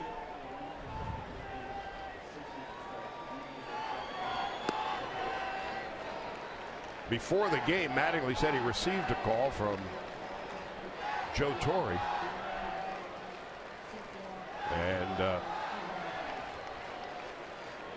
was pleased with the conversation, I think is the best way to diplomatically put it. But it was not one of umpiring's proudest moments last night. Simply wasn't.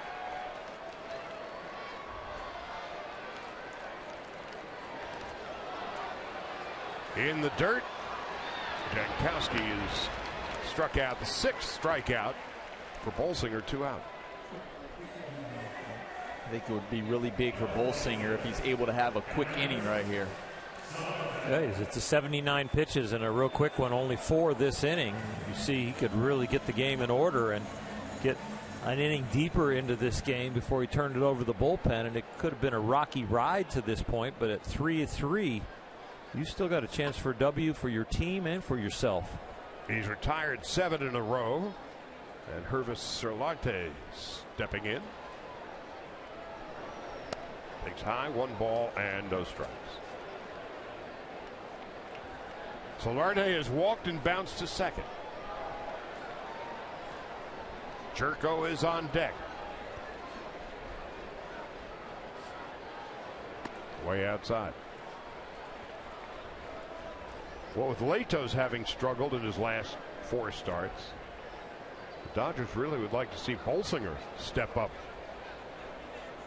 Make a couple of starts perhaps over the final, after tonight, 28 games. 2-1.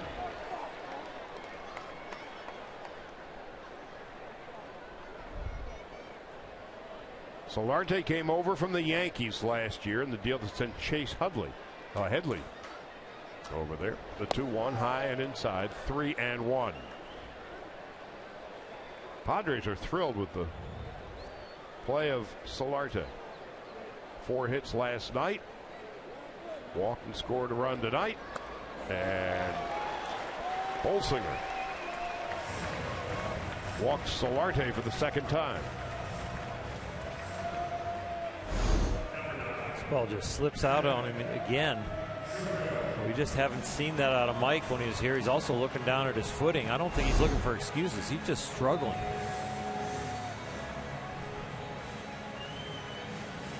Utley going over to settle him down some.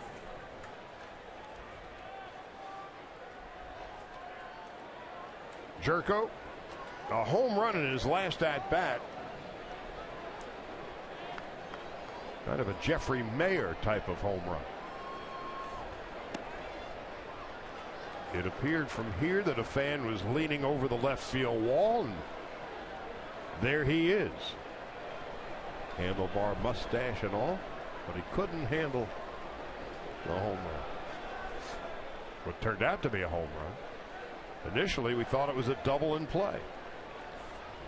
And the Padres would request a replay.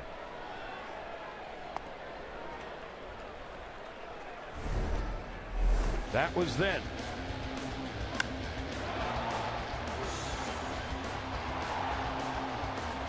Looked from here like he was leaning over, but it looked from there that he wasn't. And it looked like on Jerko's face, he was about as surprised as Justin Upton was last night.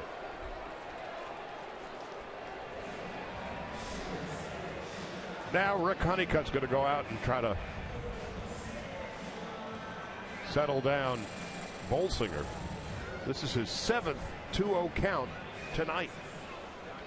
Rick giving a little time to the bullpen to get hot, and also trying to give Mike Bolsinger a little advice. One thing I would say to Mike is you can only throw a good curveball. You can't throw a better one. Because when you go to throw it better, that's when it slips out. That's when it hangs. And you have to control your emotions on your curveball. Keep your arm slot, keep your grip pressure, and get it out front. But you try to do a little extra in any of those, as we see Juan Nicasio warming up in the bullpen. That's when the ball hangs and stays up. And that's the pitch he's basically struggled with tonight.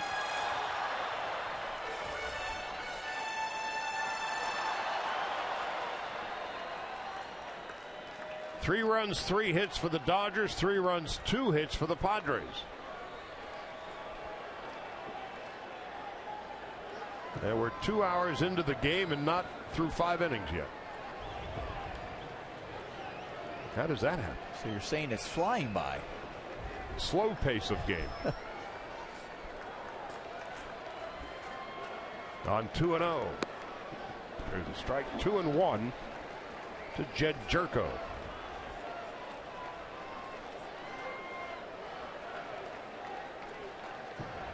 The West Virginia Mountaineer out of Morgantown. Matt Kemp on deck.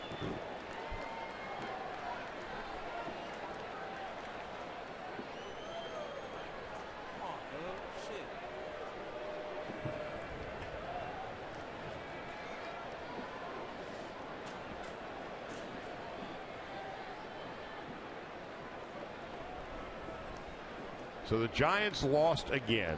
The Dodger lead is now 7, 8 in the loss column. Fair ball. Seager will throw to first base.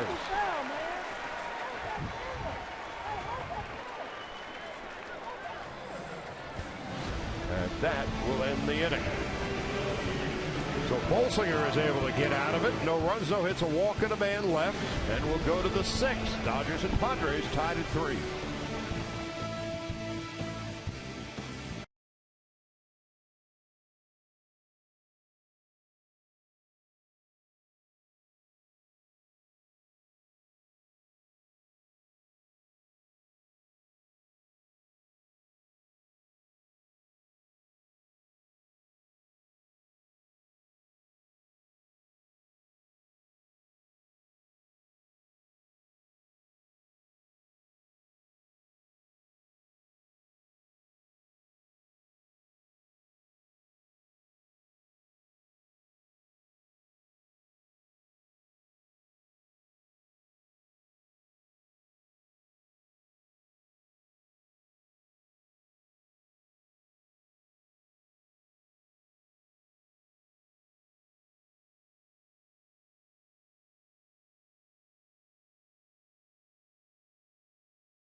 He hit on September the 16th. The first 40,000 fans at Dodger Stadium receive a bobblehead of 2-time Silver Slugger Award winner Fernando Valenzuela. Presented by State Farm. For tickets, go to Dodgers.com/promotions. Marcus Mateo is the new pitcher for the Padres. Shields went 5 innings, 3 runs, 3 hits, 4 strikeouts, 6 walks. Can't win it, can't lose it. And Mateo wears his hat uniquely.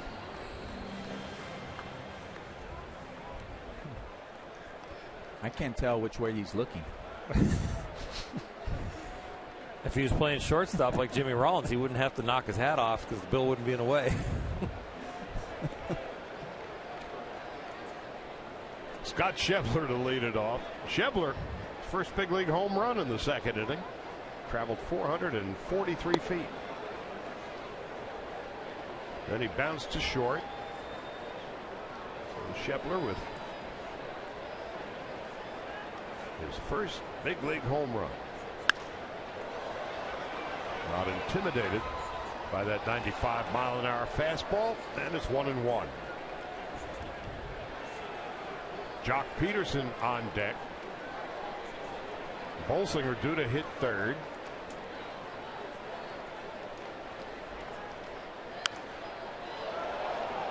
One and two. Well, with Mateo, the hat might be a little askew, but 95 with movement and that breaking ball he threw him first pitch, he can make the ball curve. As well as his hat.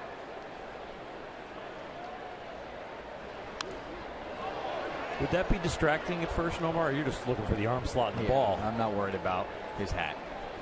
He can wear it backwards. He can wear it any way he wants. I'm worried about where the ball's coming out.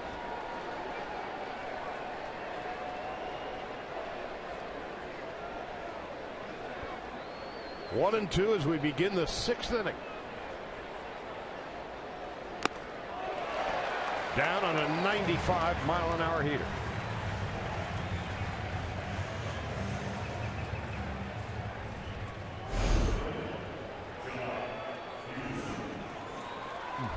He's just coming right at you with that heater. Yes. Mateo's no kid. He's 30. Came up with the Reds and to the Cubs. Has spent most of his career at Double or Triple A. Jock Peterson has walked and has been struck out. High and away, 1 ball, no strikes. Jimmy Garcia is now warming in the Dodger pen. Andre Ethier is in the on-deck circle. And so Bolsinger's night is done.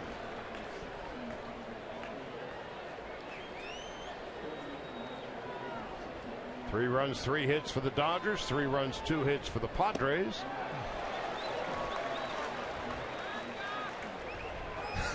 Kershaw apparently enamored with the stylings of Marcus Mateo.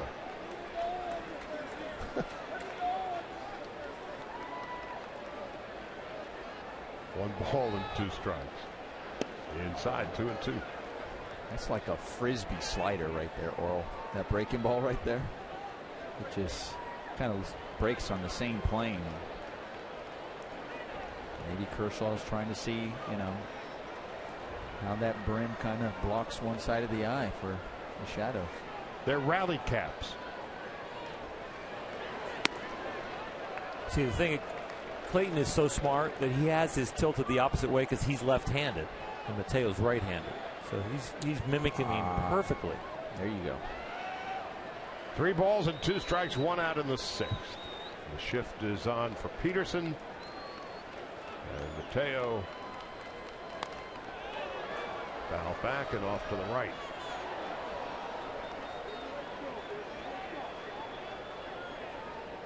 So Bolsinger's night is done.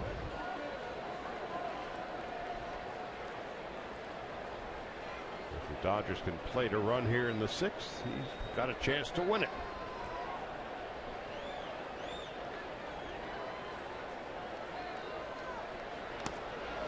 Ball 4. So Peterson, his 2nd walk of the night. And Ethier's going to pinch hit.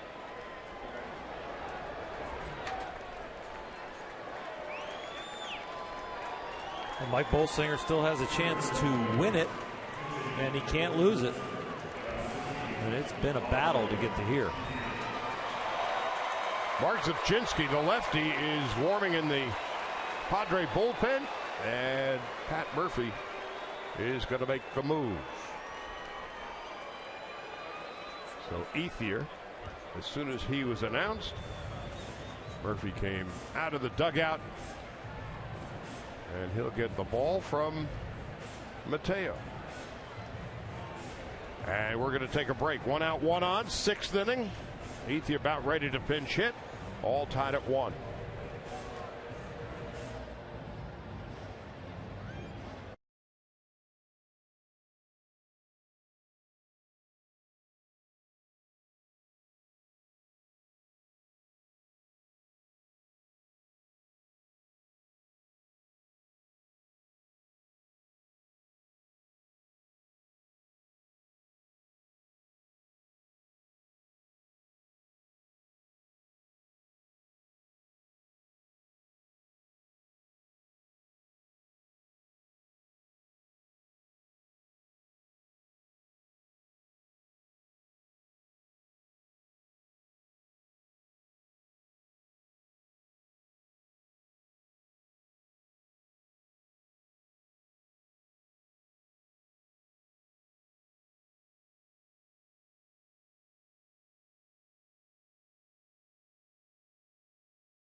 And he pitched an inning last night. Gave up 2 runs, 1 earned, and 3 base hits. As soon as Ethier was announced, Murphy came and got Mateo and brought in Zipchinski. Don Mattingly was not overly enthused about the idea of using Ethier at all tonight because he had whacked one off his knee a couple of nights ago, and he was not going to start at all. And he just may have used Ethier as a decoy. And so Ruggiano with a pinch hit single last night. Of course, he was originally drafted by the Dodgers a decade ago. So Ruggiano is pinch hitting for Ethier.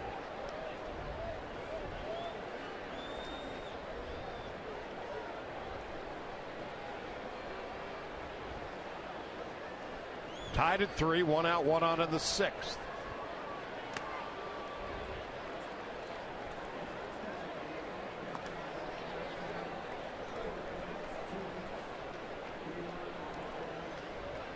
So Bolsinger's night is done.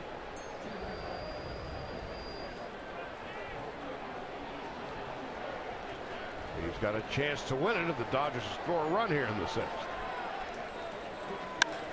Well hit to center. A long run for Jankowski. He can't get it. It's a pinch hit 2-run home run for Justin Ruggiano. And the Dodgers take a 5-3 lead.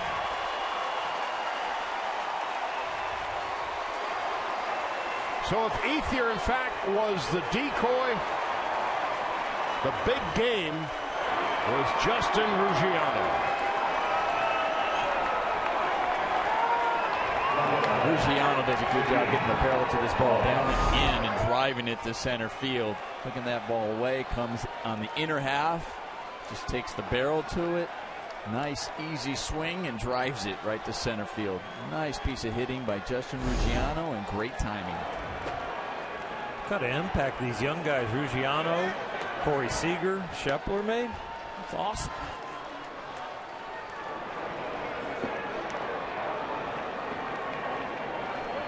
So Ruggiano with the pinch hit home run. And Rollins. 1 ball and 1 strike. So Mike Bolsinger leaves the game with a smile on his face.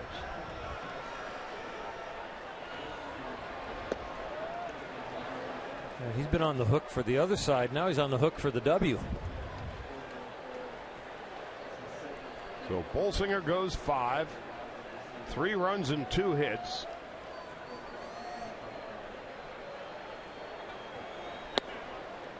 Two walks and 6 strikeouts. And 2 home runs given up in his 88 pitch performance, 55 for strikes.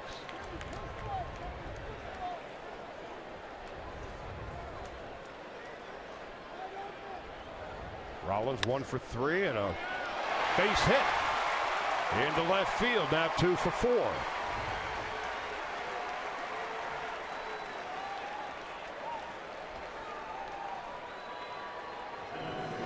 Perugiano, his 2nd career pinch hit home run. And his first, of course, with the Dodgers, the team that drafted him 2004. Carl Crawford stepping in. Crawford a home run in 3 at-bats. Inside and low, 1 ball and no strikes. So again, we'll find out after the game whether Ethier in fact was used as a decoy. But there was no way he was going to play the field tonight. They weren't even sure he was going to hit. And if that was the way Mattingly had it figured, it was a perfect piece of strategy. When you play chess and you get your pawn down to the other end, you can turn it into a queen. He turned that one into a home run. Yeah.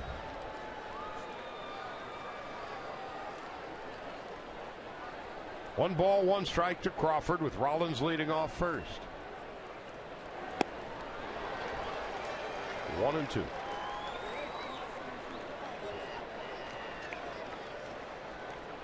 Gonzalez on deck, and Utley to follow.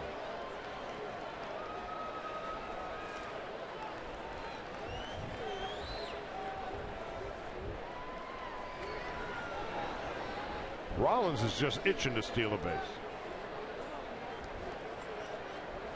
Last time he was. Let's see if he goes first move here. After you get that move over to first base, a lot of times base hitters are like, all right, you came over, maybe I'll go first move. Not this time. And Crawford down on strikes.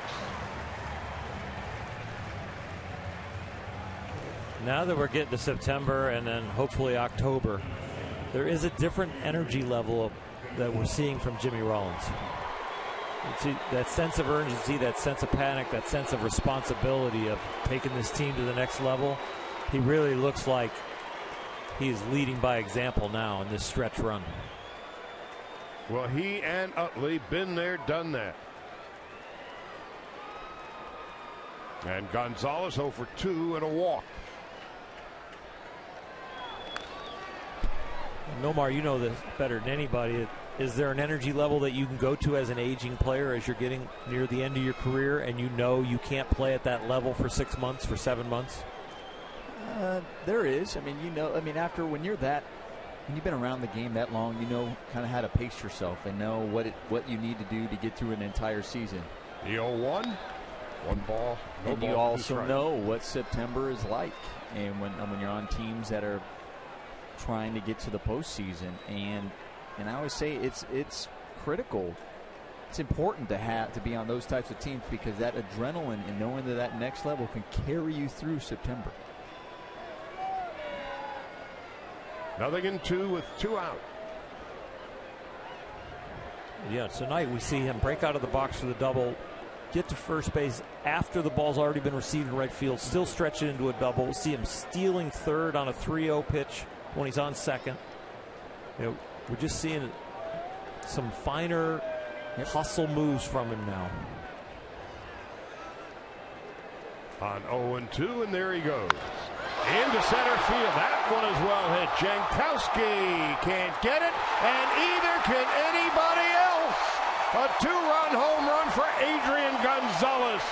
And the Dodgers now lead 7-3. Fourth home run of the night for the Dodgers.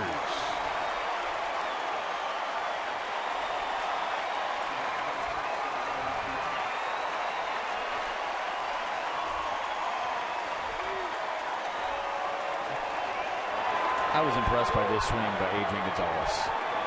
Facing the lefty, just the way he stays inside the ball and goes the other way with it. I was just impressed. I didn't know if that was going to go out or not, and the fact that it did go out was even more impressive. But he just stays on it, head on it. Talked about him, being in a slump lately, and that.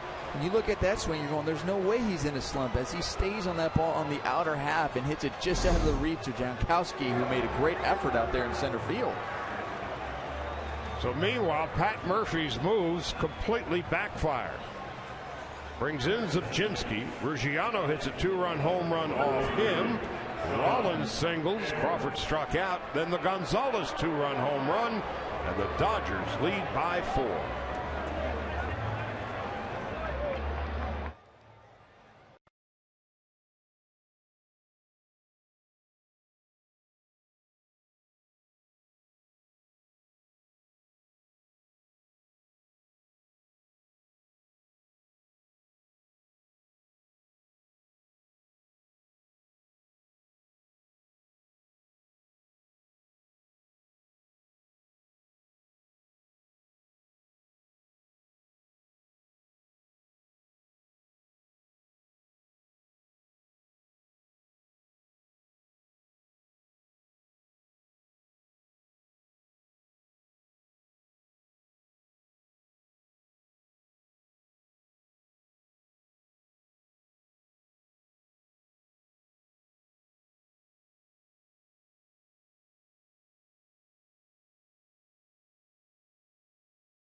And in Texas, he made 11 appearances.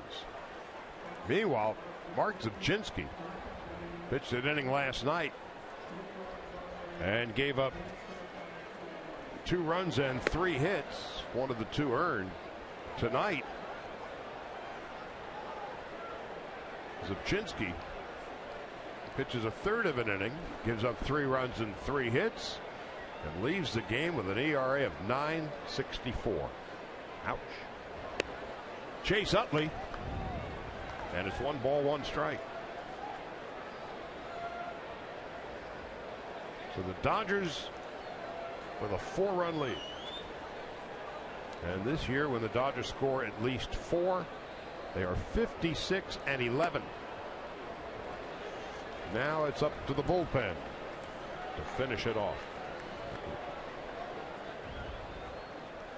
9 outs for the bullpen, and after last night's debacle, they have an opportunity to regain some confidence, get the job done. 3-1 to Chase Utley,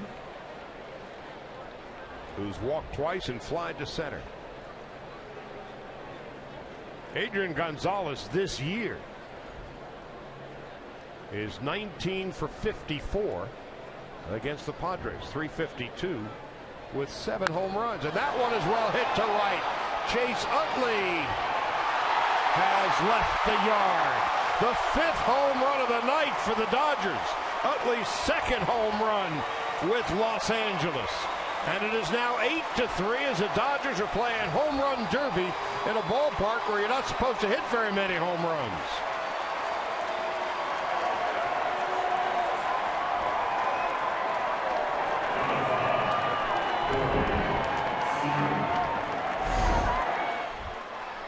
Ball's supposed to be away, down and in. We've seen a lot of home runs hit by the lefties, going down and in and pulling those balls. We've seen Shevler's, we've seen Utley's. The only one that wasn't, we saw Adrian Gonzalez going the opposite way.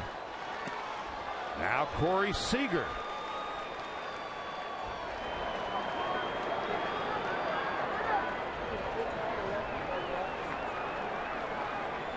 Well, a 5-home run night for the Dodgers. That's a season high.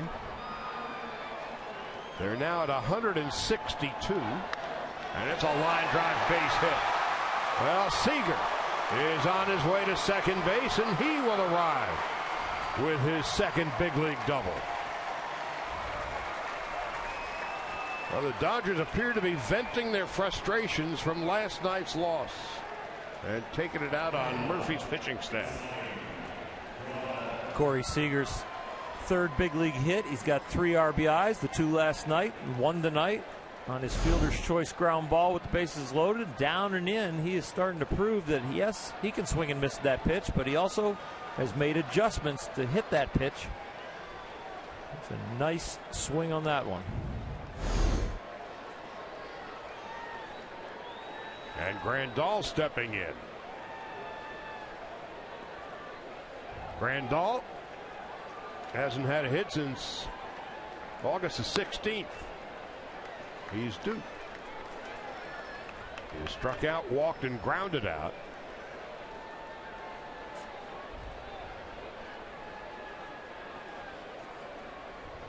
Shevler began the inning and was struck out by Marcus Mateo. Peterson would walk. Ethier was announced to pinch hit for Bolsinger. Pat Murphy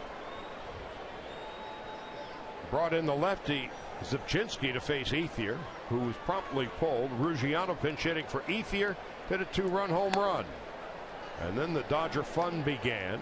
Rollins would single to left. Crawford struck out. Adrian Gonzalez hit a 2-run home run, and Chase Utley hit one right after that. For Gonzalez, his 26th home run of the year, and now has 81 runs batted in. And the Dodgers have a nice fat 5-run lead to work with. 2-2.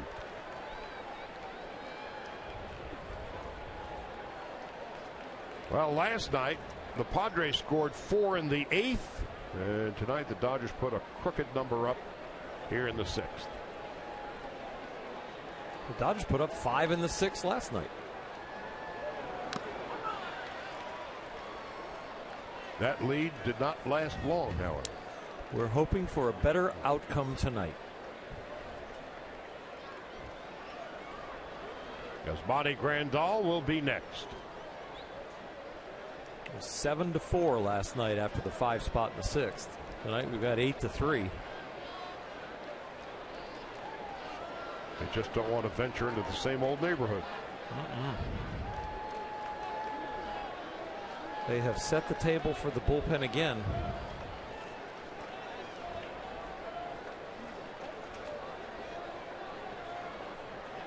Seager 1 for 4 is at second base at the bottom of the screen there, and Grandal takes a call, strike 3, and Yasmani Grandal is really struggling at the plate. However, the Dodgers come up with 5 runs. A 2-run home run for Justin Ruggiano. Adrian Gonzalez goes the other way. And then Chase Utley after that. So a 5-home run night for the Dodgers, and 3 of them in the 6th.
Back with you tomorrow. First pitch a little after 5:30 when Alex Wood will face Tyson Ross. Sunday afternoon, Brett Anderson and Andrew Kashner. And then the Dodgers will be in Anaheim on Monday night, Labor Day night, a little earlier than usual, and Tuesday and Wednesday at 7 o'clock. Now it's Yimi Garcia's turn as the Dodgers explode for 5 in the 6th. And Bolsinger, it was not the steadiest of performances, but he certainly put the Dodgers in a position to win, as they say.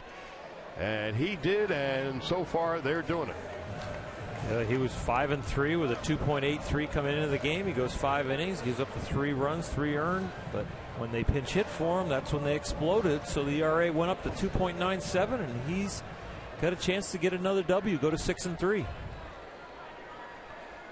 Matt Kemp hit a 2-run home run in the first. And Yimi Garcia, who has had his ups and downs this year, delivers high, 1 ball and no strikes. We have seen velocity from Yimi all year. We've seen real good movement. But what has been inconsistent has been the location.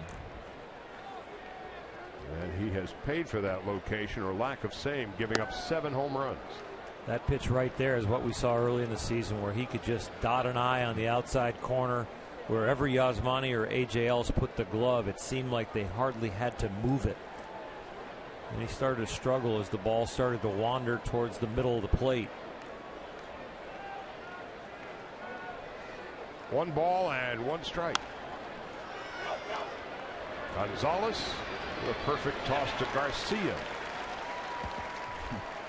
He got away with that one, Oral. They wanted that ball in the outer half, and you talked about wandering over the middle of the plate. Well, that wandered all the way to the other side of the plate in the inner half and ended up jamming Matt Kemp.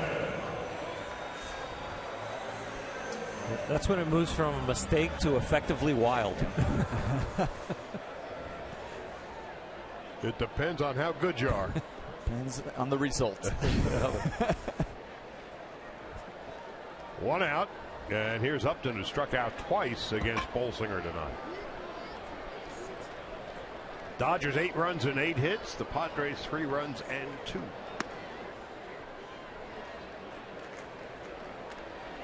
I always think of when a pitcher that has really fast mechanics and kind of jumps at home plate, gets people out, he's aggressive. When he jumps at people coming at home plate and is not effective, he's like rushing.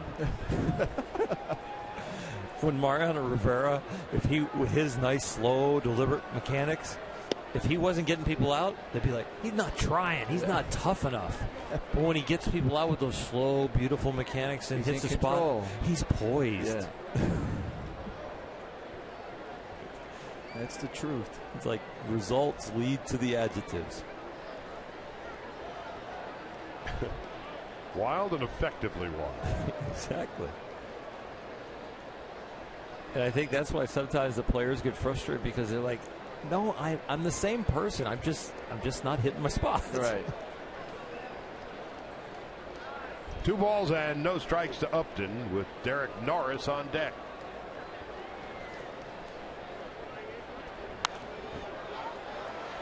Let's see, does Gonzalez have room? No. 2-1. Right now, if the Dodgers end up winning the West, it would appear as if they will be facing the New York Mets in the first round of the playoffs. Some interesting stuff is going on in New York. Matt Harvey, of course, coming off Tommy John surgery. The question of innings pitched has come up. Here's the 2-1. 2 balls and 2 strikes. The Mets want him to pitch out through the end of the season. Well, Scott Boras has a different opinion, having come off the surgery. At what point do you shut him down or cut down the amount of work? Oral, so say you what? Yeah, I've read some articles. I've read some quotes from, the assistant general manager of the New York Mets, Sandy Alderson, the general manager. I've read their plan about how they're trying to protect his arm, and they skipped him a start here and there, and they're going to go to a 6-man rotation. Into right center field. That is well hit. Schebler is back at the wall, and he makes the catch.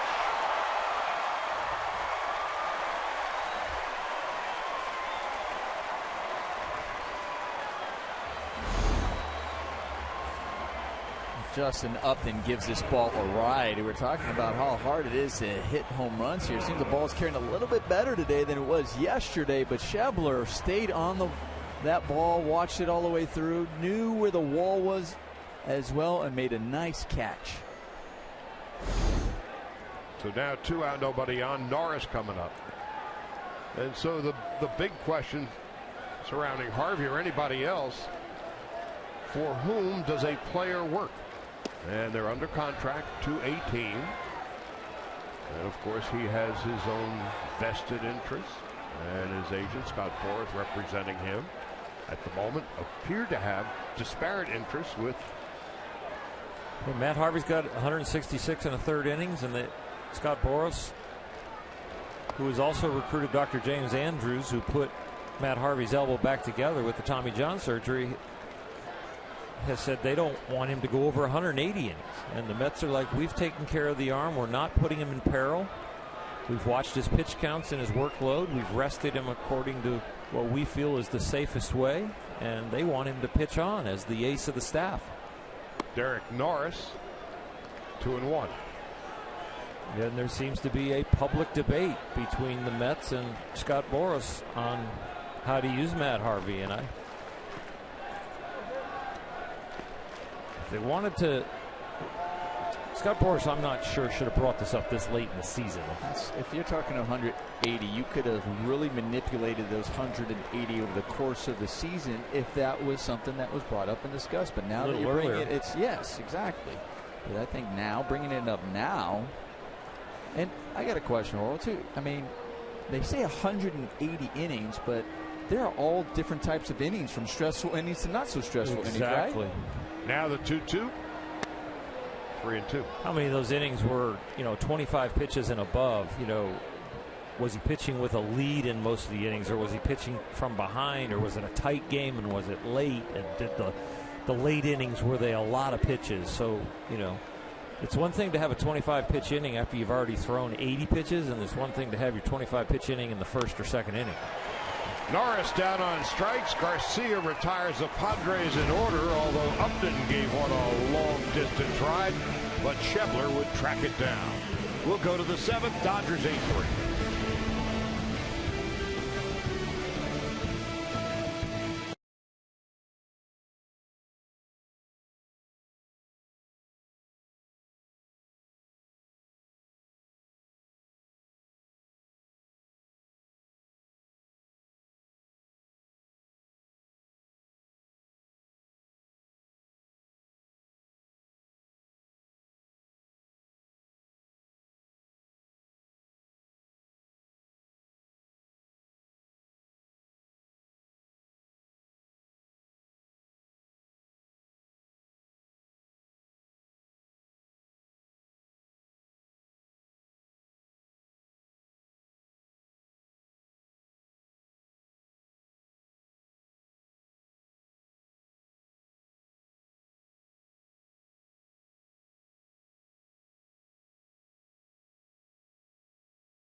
Nissan.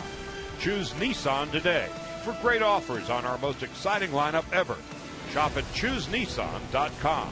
And by DraftKings. Play daily fantasy baseball for free on DraftKings.com. Use promo code BLUECREW for free entry. On a night in which the Dodgers have hit a season-high 5 home runs, Carl Crawford, Scott Schebler, his first of his career, Justin Ruggiano, a pinch hit home run, a 2-run home run for Adrian Gonzalez, and a solo blast for Chase Utley. We begin the 7th, and Schebler has his second base hit. The home run in the 2nd and a clean single to right to begin the 7th inning.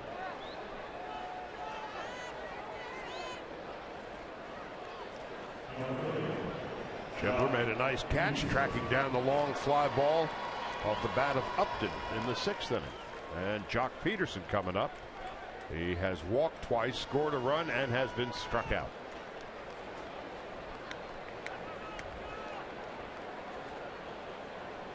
Alex Guerrero in the on-deck circle, so he will pinch hit. Garcia pitched a perfect 6th.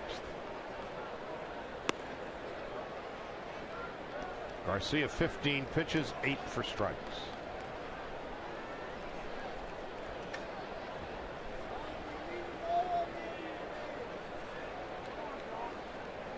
Jock with 24 home runs and 49 runs batted in. Most home runs ever hit at Petco by an opposing team, the Giants, 2 years ago. In fact, 2 years ago today. Did you read your horoscope? I did not. 2 years ago today. Ball carries on September 4th. Apparently. 2 balls and no strikes. 2-1 to Jock Peterson.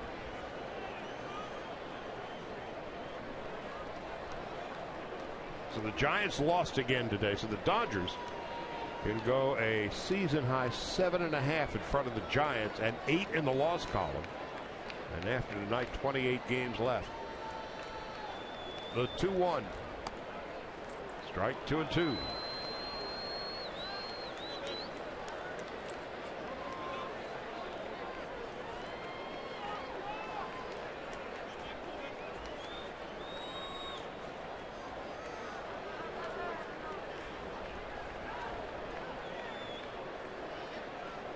Padres have the shift on. Only Jerko on the left side of the infield. The outfield is deep and straight away.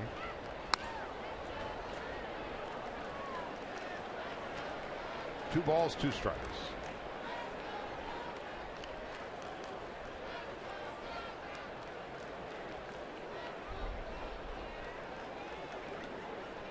Jock's still working on the new mechanics, the flat bat instead of the upright bat. Spine angle a little bit more tilted, trying to keep his head still. 2-2. Into left center. Upton.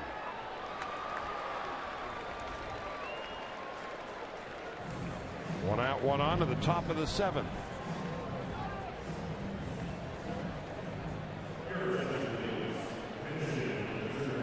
Now Alex Guerrero.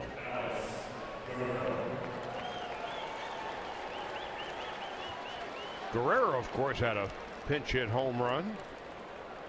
The grand slam in Colorado. And the Dodgers were down to their final strike in the 9th inning. It seems like years ago already.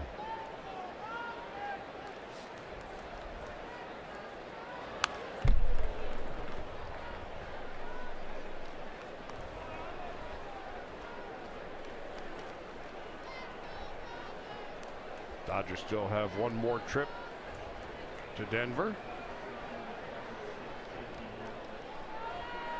And that's September 25th, 26th, and 27th, a weekend.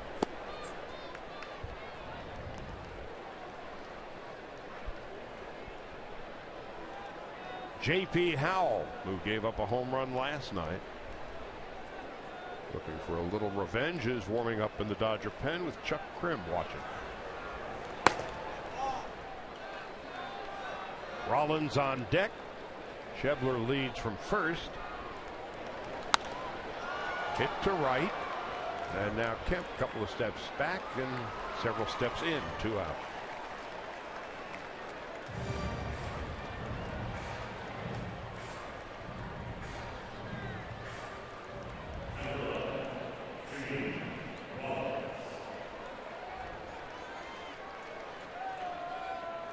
Jimmy Rollins tonight, 2 for 3, 2 runs scored and a walk. And a lot of energy on the base paths. And even during Adrian Gonzalez's home run, he was stealing the bag. He was going. Kept that momentum going around until he saw it clear. And there goes Schebler. He picked the pocket of Edwards. So Schebler with his first Major League home run tonight and his second Major League stolen base. 2 for 2. Just gets a great jump, great read over there at first base. There was absolutely no chance at trying to throw him out. Schebler was very impressive in spring. Again, showing off good speed and the power. Hit just .245 at AAA this year. And wearing great Maury Wills number. 1-1. Uncle Maury would be proud of the 2 stolen bases from Schebler tonight. That walking lead that he got when he stole that one right there, the second bag. His front foot, he timed the momentum coming off the base with the motion on the mound. It was never stopped. 2 balls, 1 strike, and 2 out.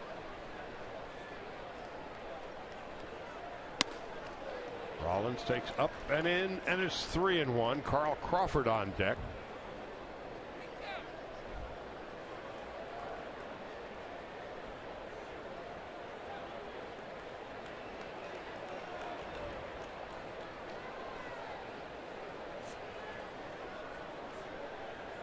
Rollins with 13 home runs. In the dirt. It gets past Norris, rolls to the wall, and Schebler ambles to third.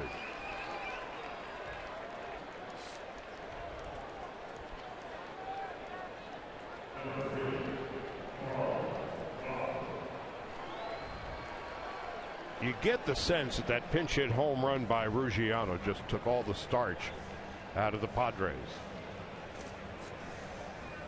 So a walk and a wild pitch. Darren Balsley out. When you think about key moments in this game, Charlie, and I think you're right, that was definitely the big key moment in this game. Yeah, I'll be curious to ask Mattingly tonight or tomorrow, and I imagine the writers will after the game, about the judicious use of Ethier, if he ever had any real intention of letting him bat tonight with that knee. Yeah, the first small turning point I thought was Chase Utley, the whole second base thing again in the neighborhood that tied the game, and then all of a sudden the Dodgers are back to even, and that's when, you know, Ruggiano's home run really started to make an impact, and then here comes Adrian Gonzalez and Chase Utley just to put the icing on the cake. Crawford takes a strike, 0-1. Carl is 1 for 4. Solo home run in the first inning off James Shields, who walked a career high 6 batters tonight. Schebler is at third, and Rollins at first. There goes Jimmy without a throw. He said he wanted one. There it is. His 11th. For the Dodgers tonight, 3 more stolen bases. They've had 13 in the last week to 10 days.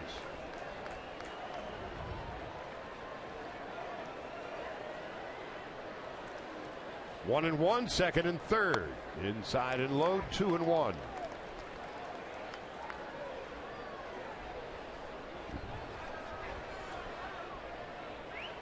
Angels lead the Rangers 5-2 in the bottom of the 8th up in Anaheim.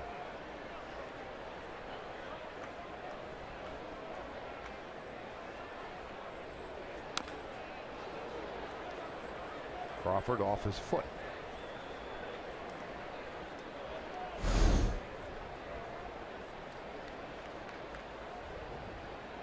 Actually off near the knee. The back knee. It's not easy to do. So you don't want to do it too often. It still hurts. 2-2 to Crawford.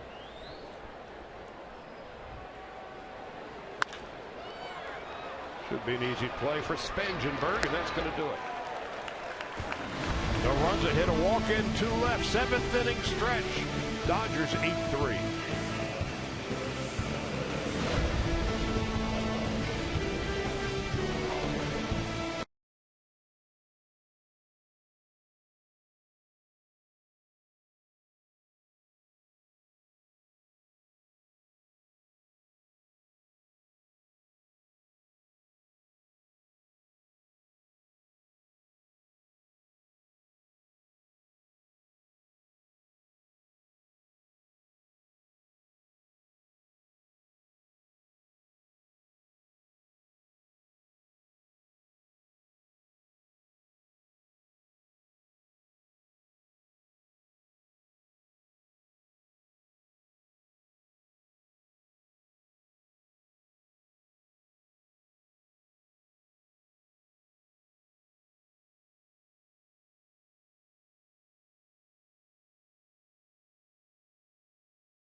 Well, the Dodgers certainly flexing their muscles tonight. They've already been leading the National League in home runs practically all season, tacking on 5 more this evening, 162 on the year, and an 8-3 lead as we go to the bottom of the 7th. And J.P. Howell pitched 2/3 of an inning last night, and that was a rugged performance for J.P. Gave up the home run to Solarte. Solarte was hitting everybody hard last night. So Howell will face Will Myers, Spangenberg, and then a pinch hitter. And it happened fast to JP. Only 11 pitches, 7 for strikes. During batting practice, the pitchers always start out down the left field line as the visiting team and playing catch here at Petco, and watch JP and some of the other pitchers playing catch and what they were working on. JP really worked hard in his catch session today on keeping the ball down, especially that changeup like that last pitch right there again. 1-1 is outside. 2-1. Tell us about the catch session. Usually we're watching up here and fans are watching and they're playing catch, but there's more to it than just playing catch. Yeah, you first get out there and you start to loosen up a little bit. You've already been through the stretching led by the trainers, and then you start to play catch, and probably after about 10 or 15 tosses, the guys are working on their mechanics. They're working on whatever pitch they might want to work on that they've had trouble with or they're trying to keep the feel for. And even sometimes when you're doing well, you start to experiment with grips.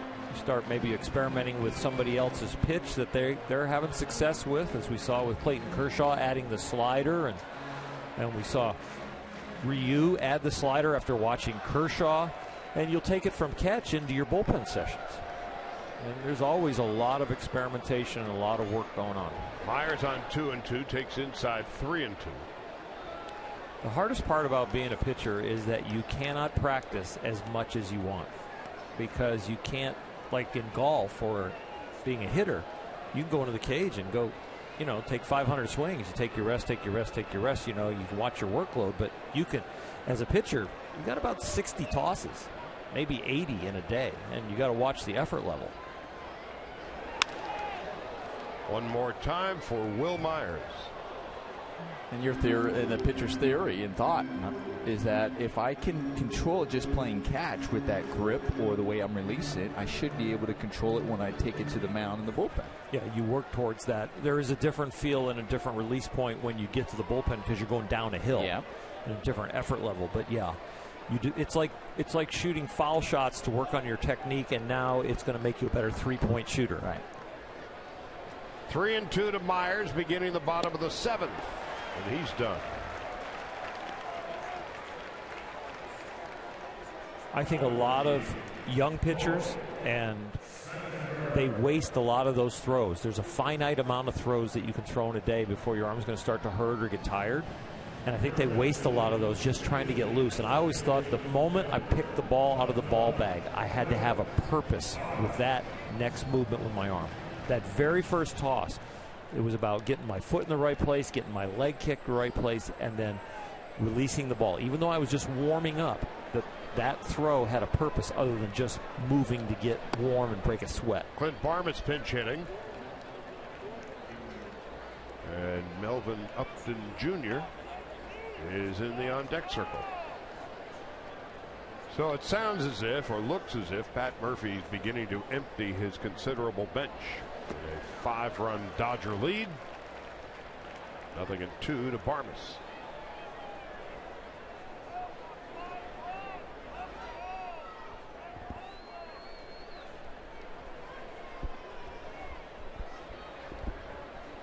So San Diego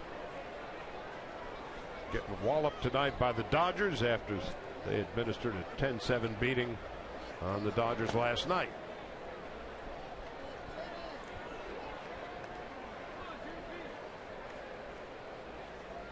Padres are playing for next year, and the Dodgers are playing for next month.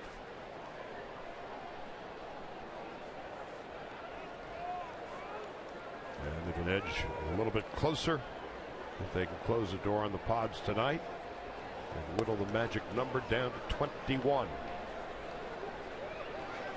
And after tonight, 28 games remain.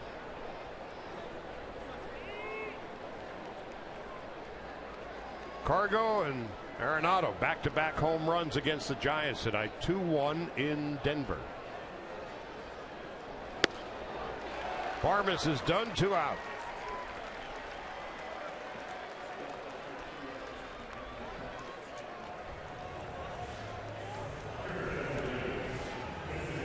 And Melvin Upton Jr. is going to pinch hit here.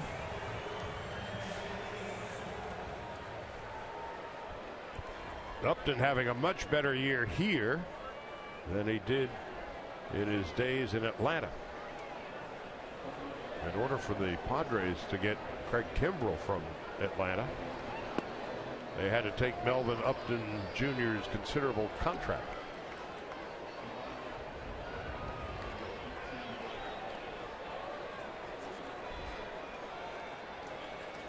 And there's Justin, a free agent at the end of the year. Melvin's still got a few more years left on his deal.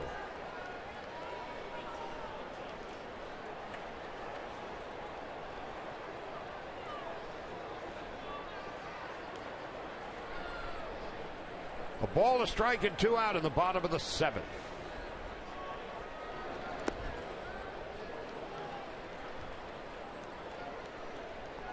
So the Dodgers will be sending out Alex Wood tomorrow. And first pitch about 20-6. Wood and Ross.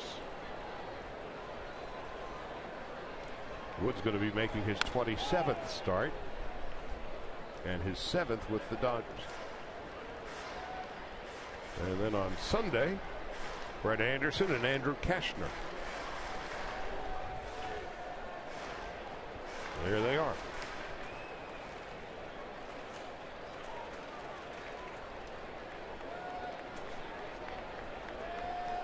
Tyson Ross and his brother Joe.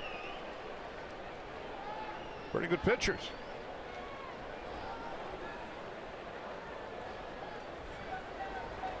Two balls, two strikes, and two out.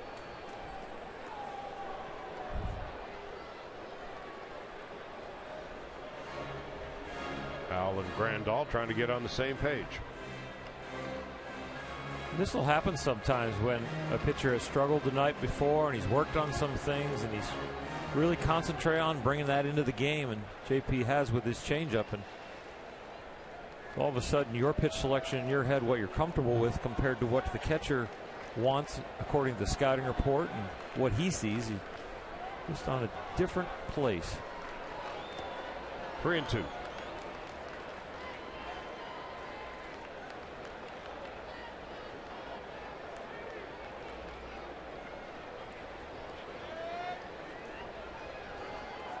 Austin Hedges is in the on-deck circle, so he'll bat for Jankowski should Upton prolong the inning. Strike three, that's that. So J.P. Howell strikes out the side. Nothing across for the Padres. We head to the eighth. Dodgers are sitting in clover.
Game summary: the Dodgers flexing their muscles with a season-high 5 home runs. Jed Jerko and Matt Kemp with home runs. Bolsinger went 5. 3 runs, 2 hits, and he can only win it. Clint Barmes has taken over at shortstop. And Jed Jerko, who had been playing at short, moves over to second. And the Padres have a new pitcher in Frank Garces, making his 35th appearance of the year. In basketball, they call it garbage time, where they empty the bench and let everybody play, like a Sunday morning game. Come on, everybody, go. Let's go play. Right. You get a little trophy for participating. So Garces will face Adrian Gonzalez. And on the first pitch, he bounces it to Solarte, the third baseman, in the second base spot. And that is the first out of the 8th.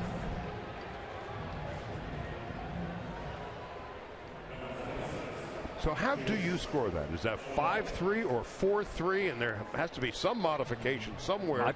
down the road. I put 5, the @ sign, 4-3. 2-1. The third baseman playing second. Throws to first.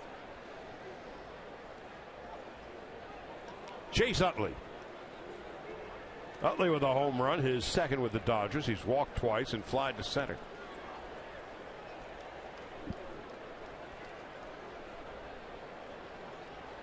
He is manning his position at second base. Like the veteran that he is, the Dodgers don't know for sure when Howie Kendrick will be back. They don't know for sure when Yasiel Puig will be back, and they don't know for sure when Kike Hernandez will be back.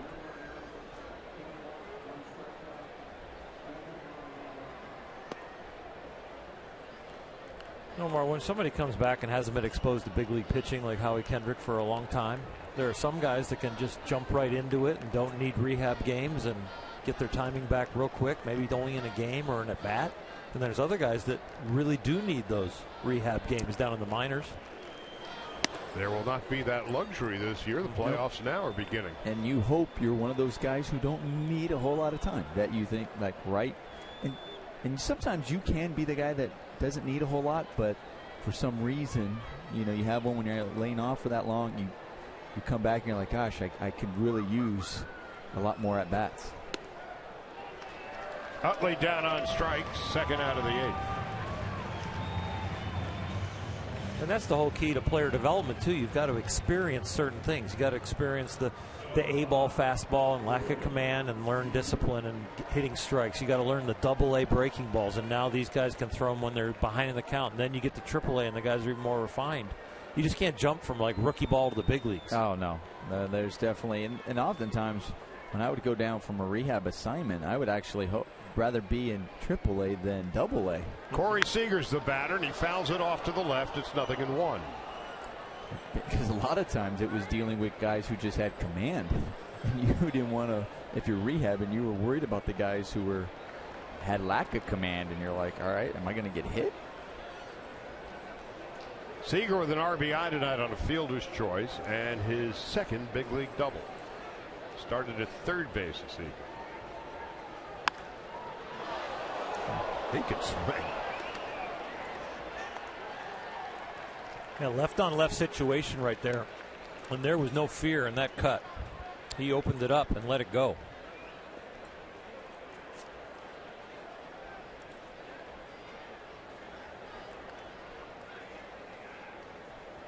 Now Seager is waiting on his first big league home run.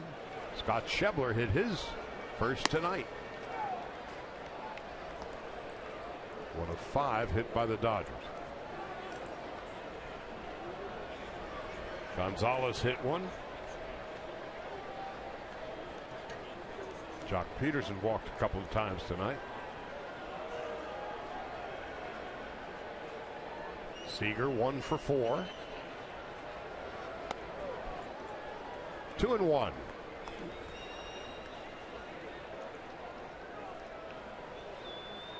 Wouldn't be surprised they come right back with the breaking ball here. You just hang one like that, but the reality was it almost acted like a knockdown pitch, as bad as it was hung. Now you throw one with the same spin and this one breaks. It's hard for the hitter to pick up. 2 balls, 2 strikes. 3-2.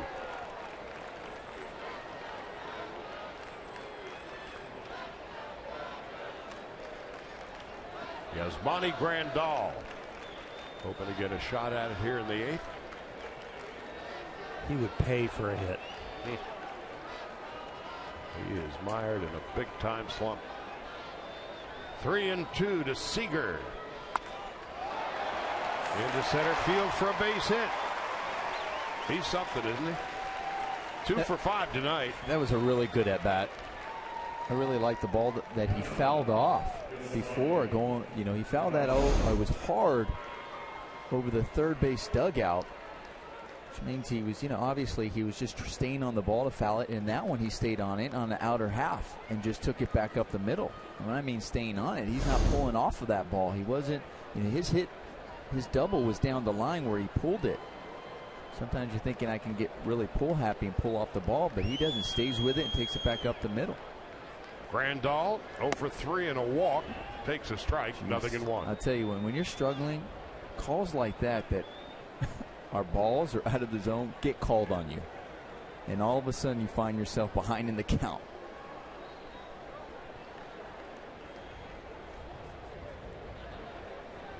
Grandal is now hitless in his last 29 at-bats.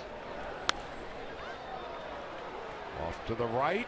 Myers will run out of room. And here he is again. Nomar in an 0-2 count. It just seems like that when you're slow. You find yourself in that situation when you're struggling an awful lot.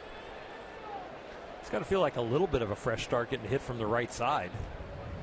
I was trying to watch his swing. If this, we talked about that shoulder. Now it's the bottom hand and the bottom arm as compared to the top hand, and seeing how the barrel goes through the zone. 1 ball, 2 strikes. So the bottom hand is power and the top hand is accuracy?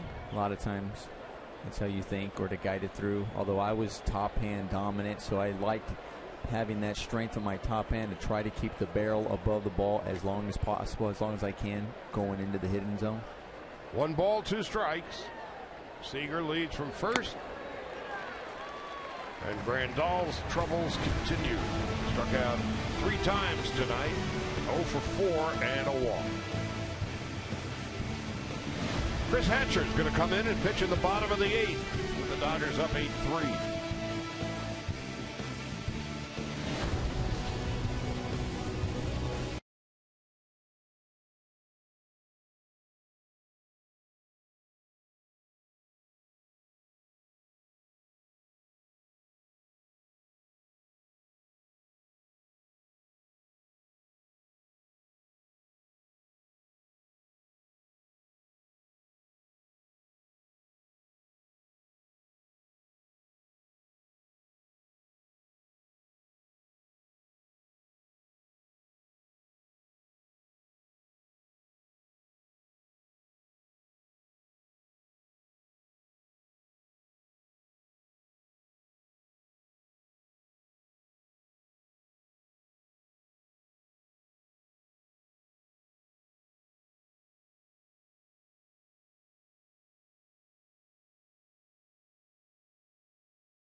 Dodger Baseball on Sportsnet LA is brought to you by Flex Alert. This summer, the power is in your hands. FlexAlert.org. And by the Acura It's That Kind of Summer event. You're looking at Chris Hatcher to pitch the bottom half of the 8th inning.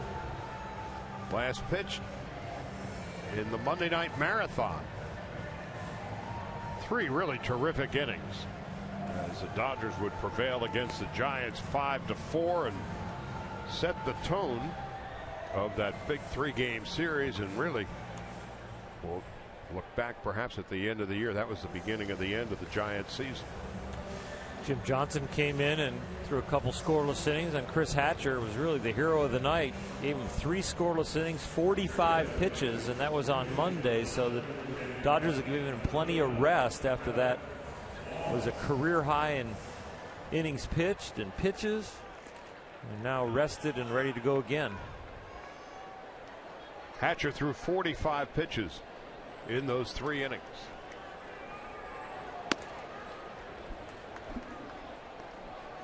Brett Wallace is pinch hitting.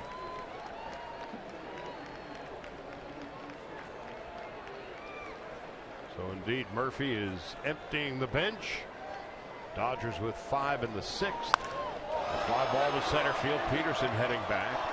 way back, and it is gone. A home run. Caught in the bullpen by Nick Vincent. Wallace with the home run. It's 8-4.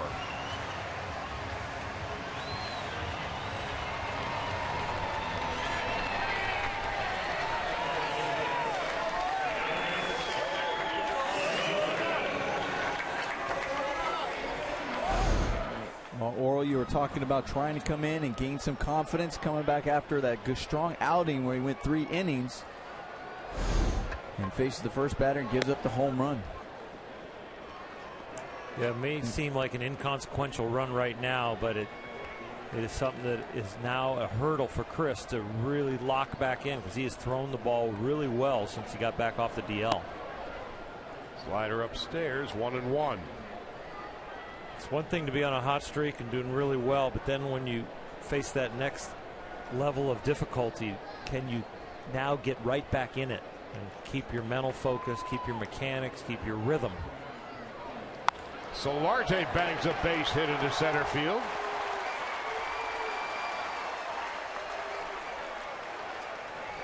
So the Padres have a little bit of life. The thing I would tell Chris right now is that, you know, the balls that are getting hit are in the middle of the plate and they're elevated, and that's when you struggled before. Let's get back to location. I don't care if the ball is thrown only 91, 92 miles an hour compared to you think the effort level is going to throw at 94 or 95. It's about hitting the spots. It's not about a little extra movement on the slider. It's not about a little more depth on the split finger, and it's not about a little more velocity on the fastball. It's about hitting the spots and making pitches. So Honeycutt goes to the phone.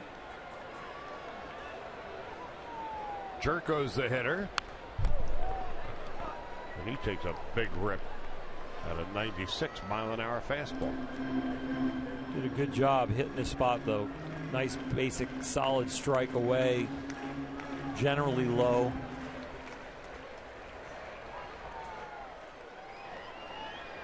Jerko tonight with a home run.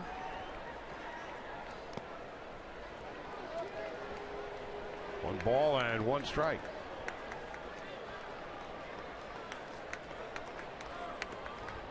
It's always an adventure, isn't it?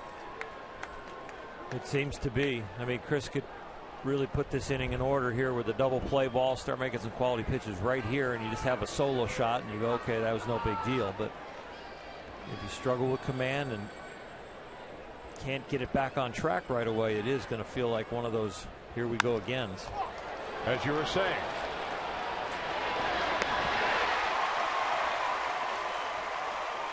That'll make you feel better. 1 pitch, 2 outs. It's a high slider. It's not the best pitch, but you catch it with Morongo's slow-mo cam. Jimmy Rollins has done this all year. Over to Chase Utley, who has not done it all year, but has done it with Jimmy for a long, long time. And a Gold Glover at first records the second out. Did you notice his foot on the back? And you weren't talking about Adrian Gonzalez. No, I'm talking about Chase. Matt Kemp, a home run, a 2-run shot in the first inning. Since then, he's flied to center and bounced to first.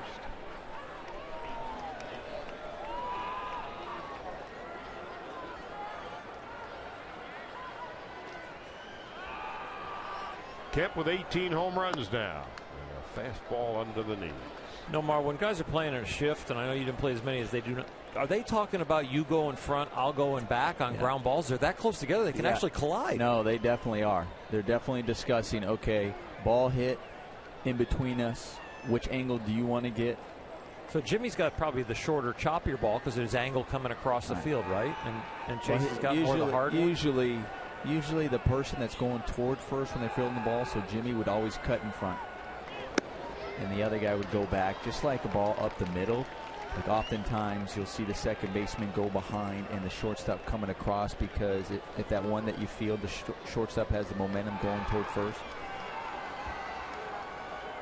So that's Seager hugging the line, and Rollins and Utley on the left side. Only Gonzalez on the right. The home run by Wallace tonight, third for the Padres. The Dodgers have had 5, and so the 8 home runs hit here at Petco Park ties the record for most home runs in a game here. 4th time that's happened. Well, the thick ocean layer apparently took Labor Day weekend off.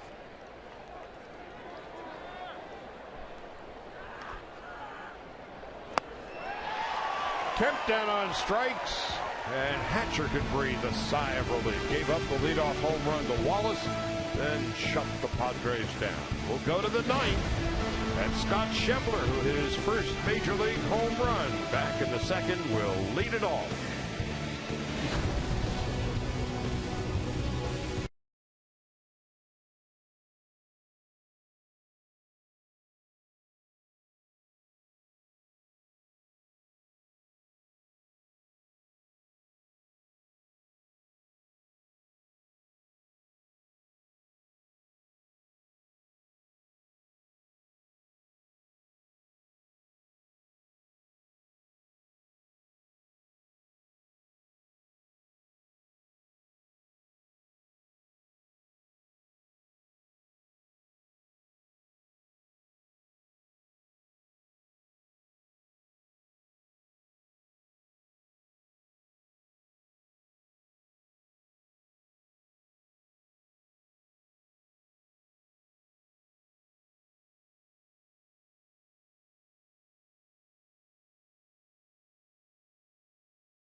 The game.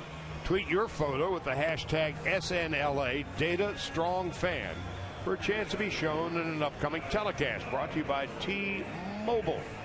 I don't think that's a selfie. Brett Wallace, who hit the home run that landed in the Padre bullpen and was caught by Nick Vincent. Will Myers, who had played first base, moves to the outfield. And the aforementioned Nick Vincent is now on in relief as we go to the 9th. And Scott Schebler's had a night he'll never forget. He hit his first big league home run. It was off James Shields back in the 2nd inning, and it traveled a long way. Deep down the left field line, slicing foul. And it's 0-1. 443 feet worth.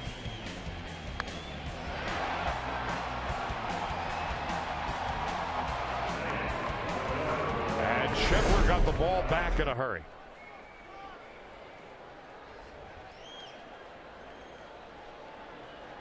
Jock Peterson on deck. Your first home run ball resides where? In my parents' house. Nice. And it was against whom? Johnny Wasden. It was my first hit. John Wasden? And he would eventually be a teammate, wasn't he? Yes. Hey, so John. when we were teammates, he said, "You're welcome."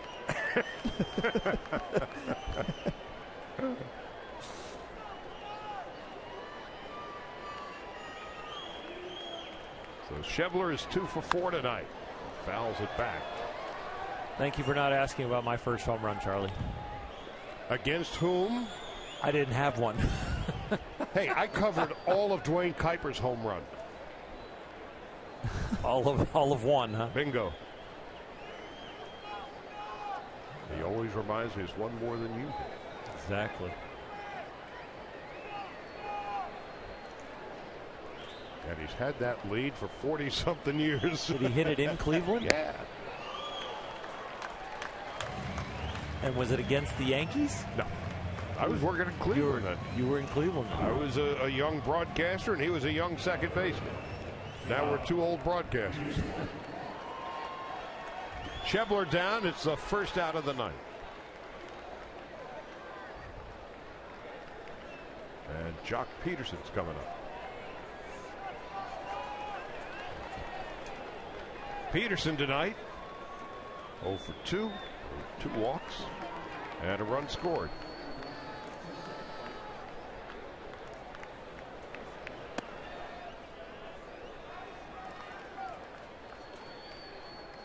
Dodgers 8 runs and 10 base hits. The Padres 4 runs and 4 hits. Dodgers with 5 more home runs. 162 on the year.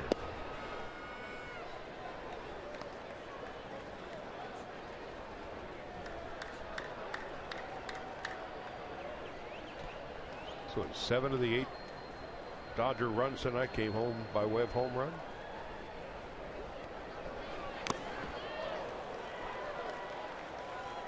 I think the fielder's choice for Corey Seager's RBI is the only one that's not a home run. So the Dodgers now have 551 runs scored. And 258 of them have come by way of home run. I think it looks like 2, though, Charlie. I'm sorry. Oh. I got one wrong. Who did we miss? Jimmy Rollins in the 5th wasn't on a home run, and then Corey Seager's fielder's choice in the 6th. 6 of the 8. Yep. And Schebler trying to Solon, Iowa.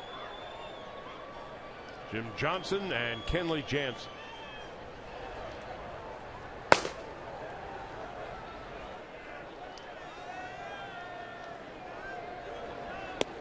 So, upshot of all the home runs and all of that. About 47% of the Dodgers' runs this year have come by way of the home run. Chase Utley hit one tonight, too, in second. He's coming back home. And only the 1956 Cincinnati Reds had a higher percentage of runs scored by way of home run than these Dodgers. Peterson walks for the 3rd time.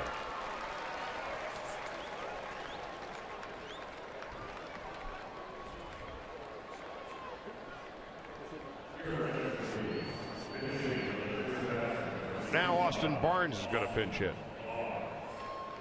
We were talking about that 56 Reds team with a young rookie named Frank Robinson, Ted Kluszewski, Wally Post, Gus Bell, Gus Buddy's dad. Ed Bailey was the catcher. Back at old Crosley Field.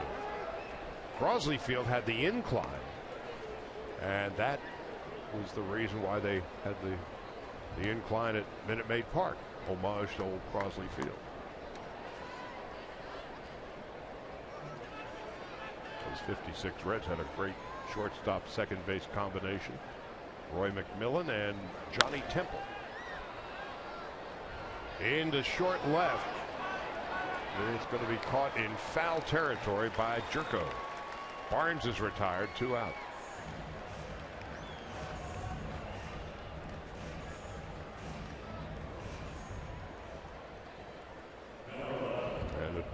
Mentioned a million times this season when Kemp was traded and Hanley Ramirez went away. Where was the power going to come from? It's only come from everywhere.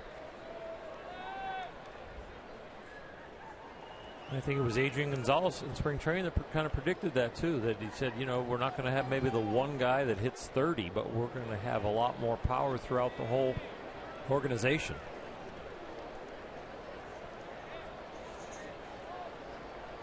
Jimmy Rollins, he's got 13 on the year. Double-digit home runs by the Dodgers. Ethier 13, Gonzalez 25, Grandal 15, Guerrero 11, Peterson 24, Puig 11, Rollins 13, Turner 15. And Rollins pops it up to the left side. Clint Barmas. That's going to do it.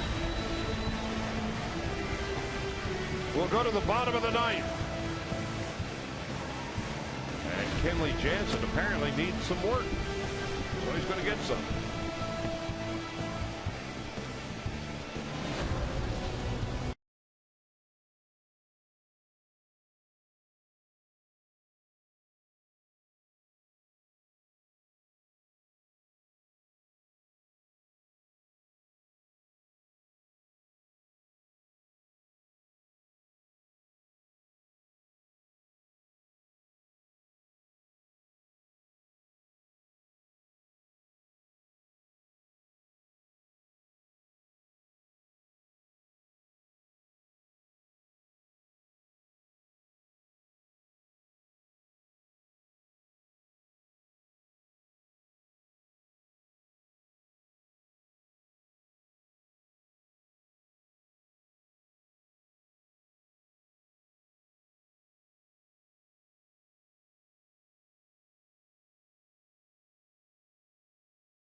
TV Premium. Watch every out-of-market game live on more than 400 supported devices. Real-time highlights, live look-ins, pitch tracking widget, and more. Visit MLB.tv today. So Kenley Jansen making his 42nd appearance. Jansen hasn't pitched since Tuesday. So he's going to work up a lather here in the ninth. And from the Dodger point of view, hopefully nothing more than that. Bolsinger went 5, 3 runs and 2 hits. Garcia, a spotless inning. J.P. Howell struck out the side in his inning of work. Hatcher in an inning gave up a run and 2 base hits. A home run to Brett Wallace. And Justin Upton, 0 for 3 tonight, leads it off. Jansen delivers a strike, and it's 0-1. Chris Hatcher did a nice job after giving up the solo home run to get right back in that inning, give up the base hit, and got the double play ball and that strikeout to end it. Kind of kept this game under control. Dodgers with a 5-run 6th. Looked at that point, and to this moment, that's when the Padres had their hearts ripped out tonight.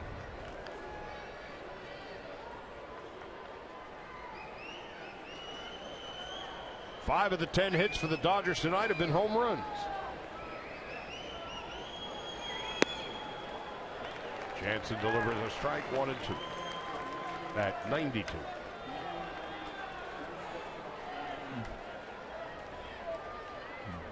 Justin Upton did not like the call. He's kind of stepping out of the box, taking his time to get back in, walking around. Somehow I think Angel Hernandez has heard that song before.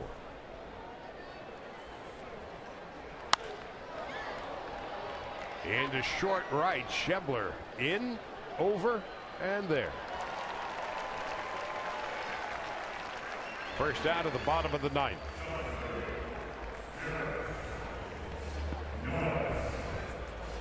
Now Derek Norris, 0 for 3 tonight. Norris had 3 hits last night.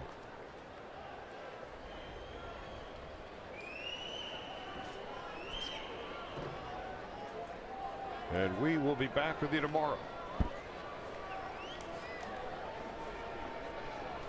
First pitch at 20-6. Alex Wood and Tyson Ross. Wood will be making his 7th start with the Dodgers, his 27th of the season overall. Tyson Ross will go for San Diego. Sunday they wrap it up in the afternoon. Into center field, Peterson is there. And the Dodgers are an out away.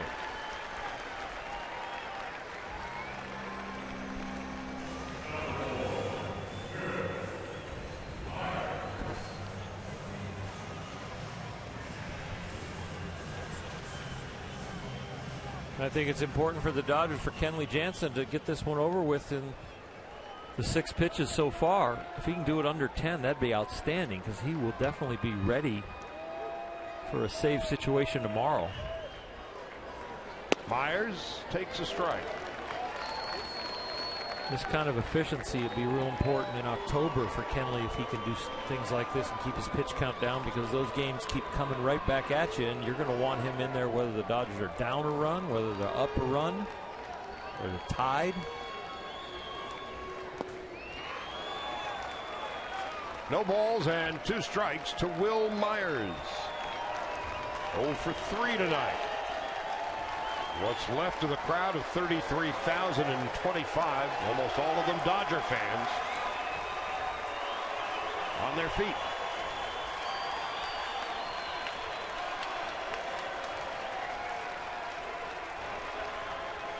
And 2 from Jansen to Myers. And on a night when the Dodgers hit 5 home runs, they increase their lead over the Giants to 7.5. 8 in the loss column. They equal a season high 18 games over 500. Now with 28 games left, the Dodgers beat the Padres tonight 8-4. For the Dodgers, 8 runs, 10 hits, 1 error. They left 11. For San Diego, 4 runs, 4 hits, no errors. They left 2. Bolsinger wins it. Mateo takes the loss. And our Lexus player of the game, Scott Schebler, who hit his first big league home run. That was in the 2nd inning. It traveled a long way, 443 feet. He also had another base hit, made a terrific catch, and stole a couple of bases. The Iowa Hawkeye from Solon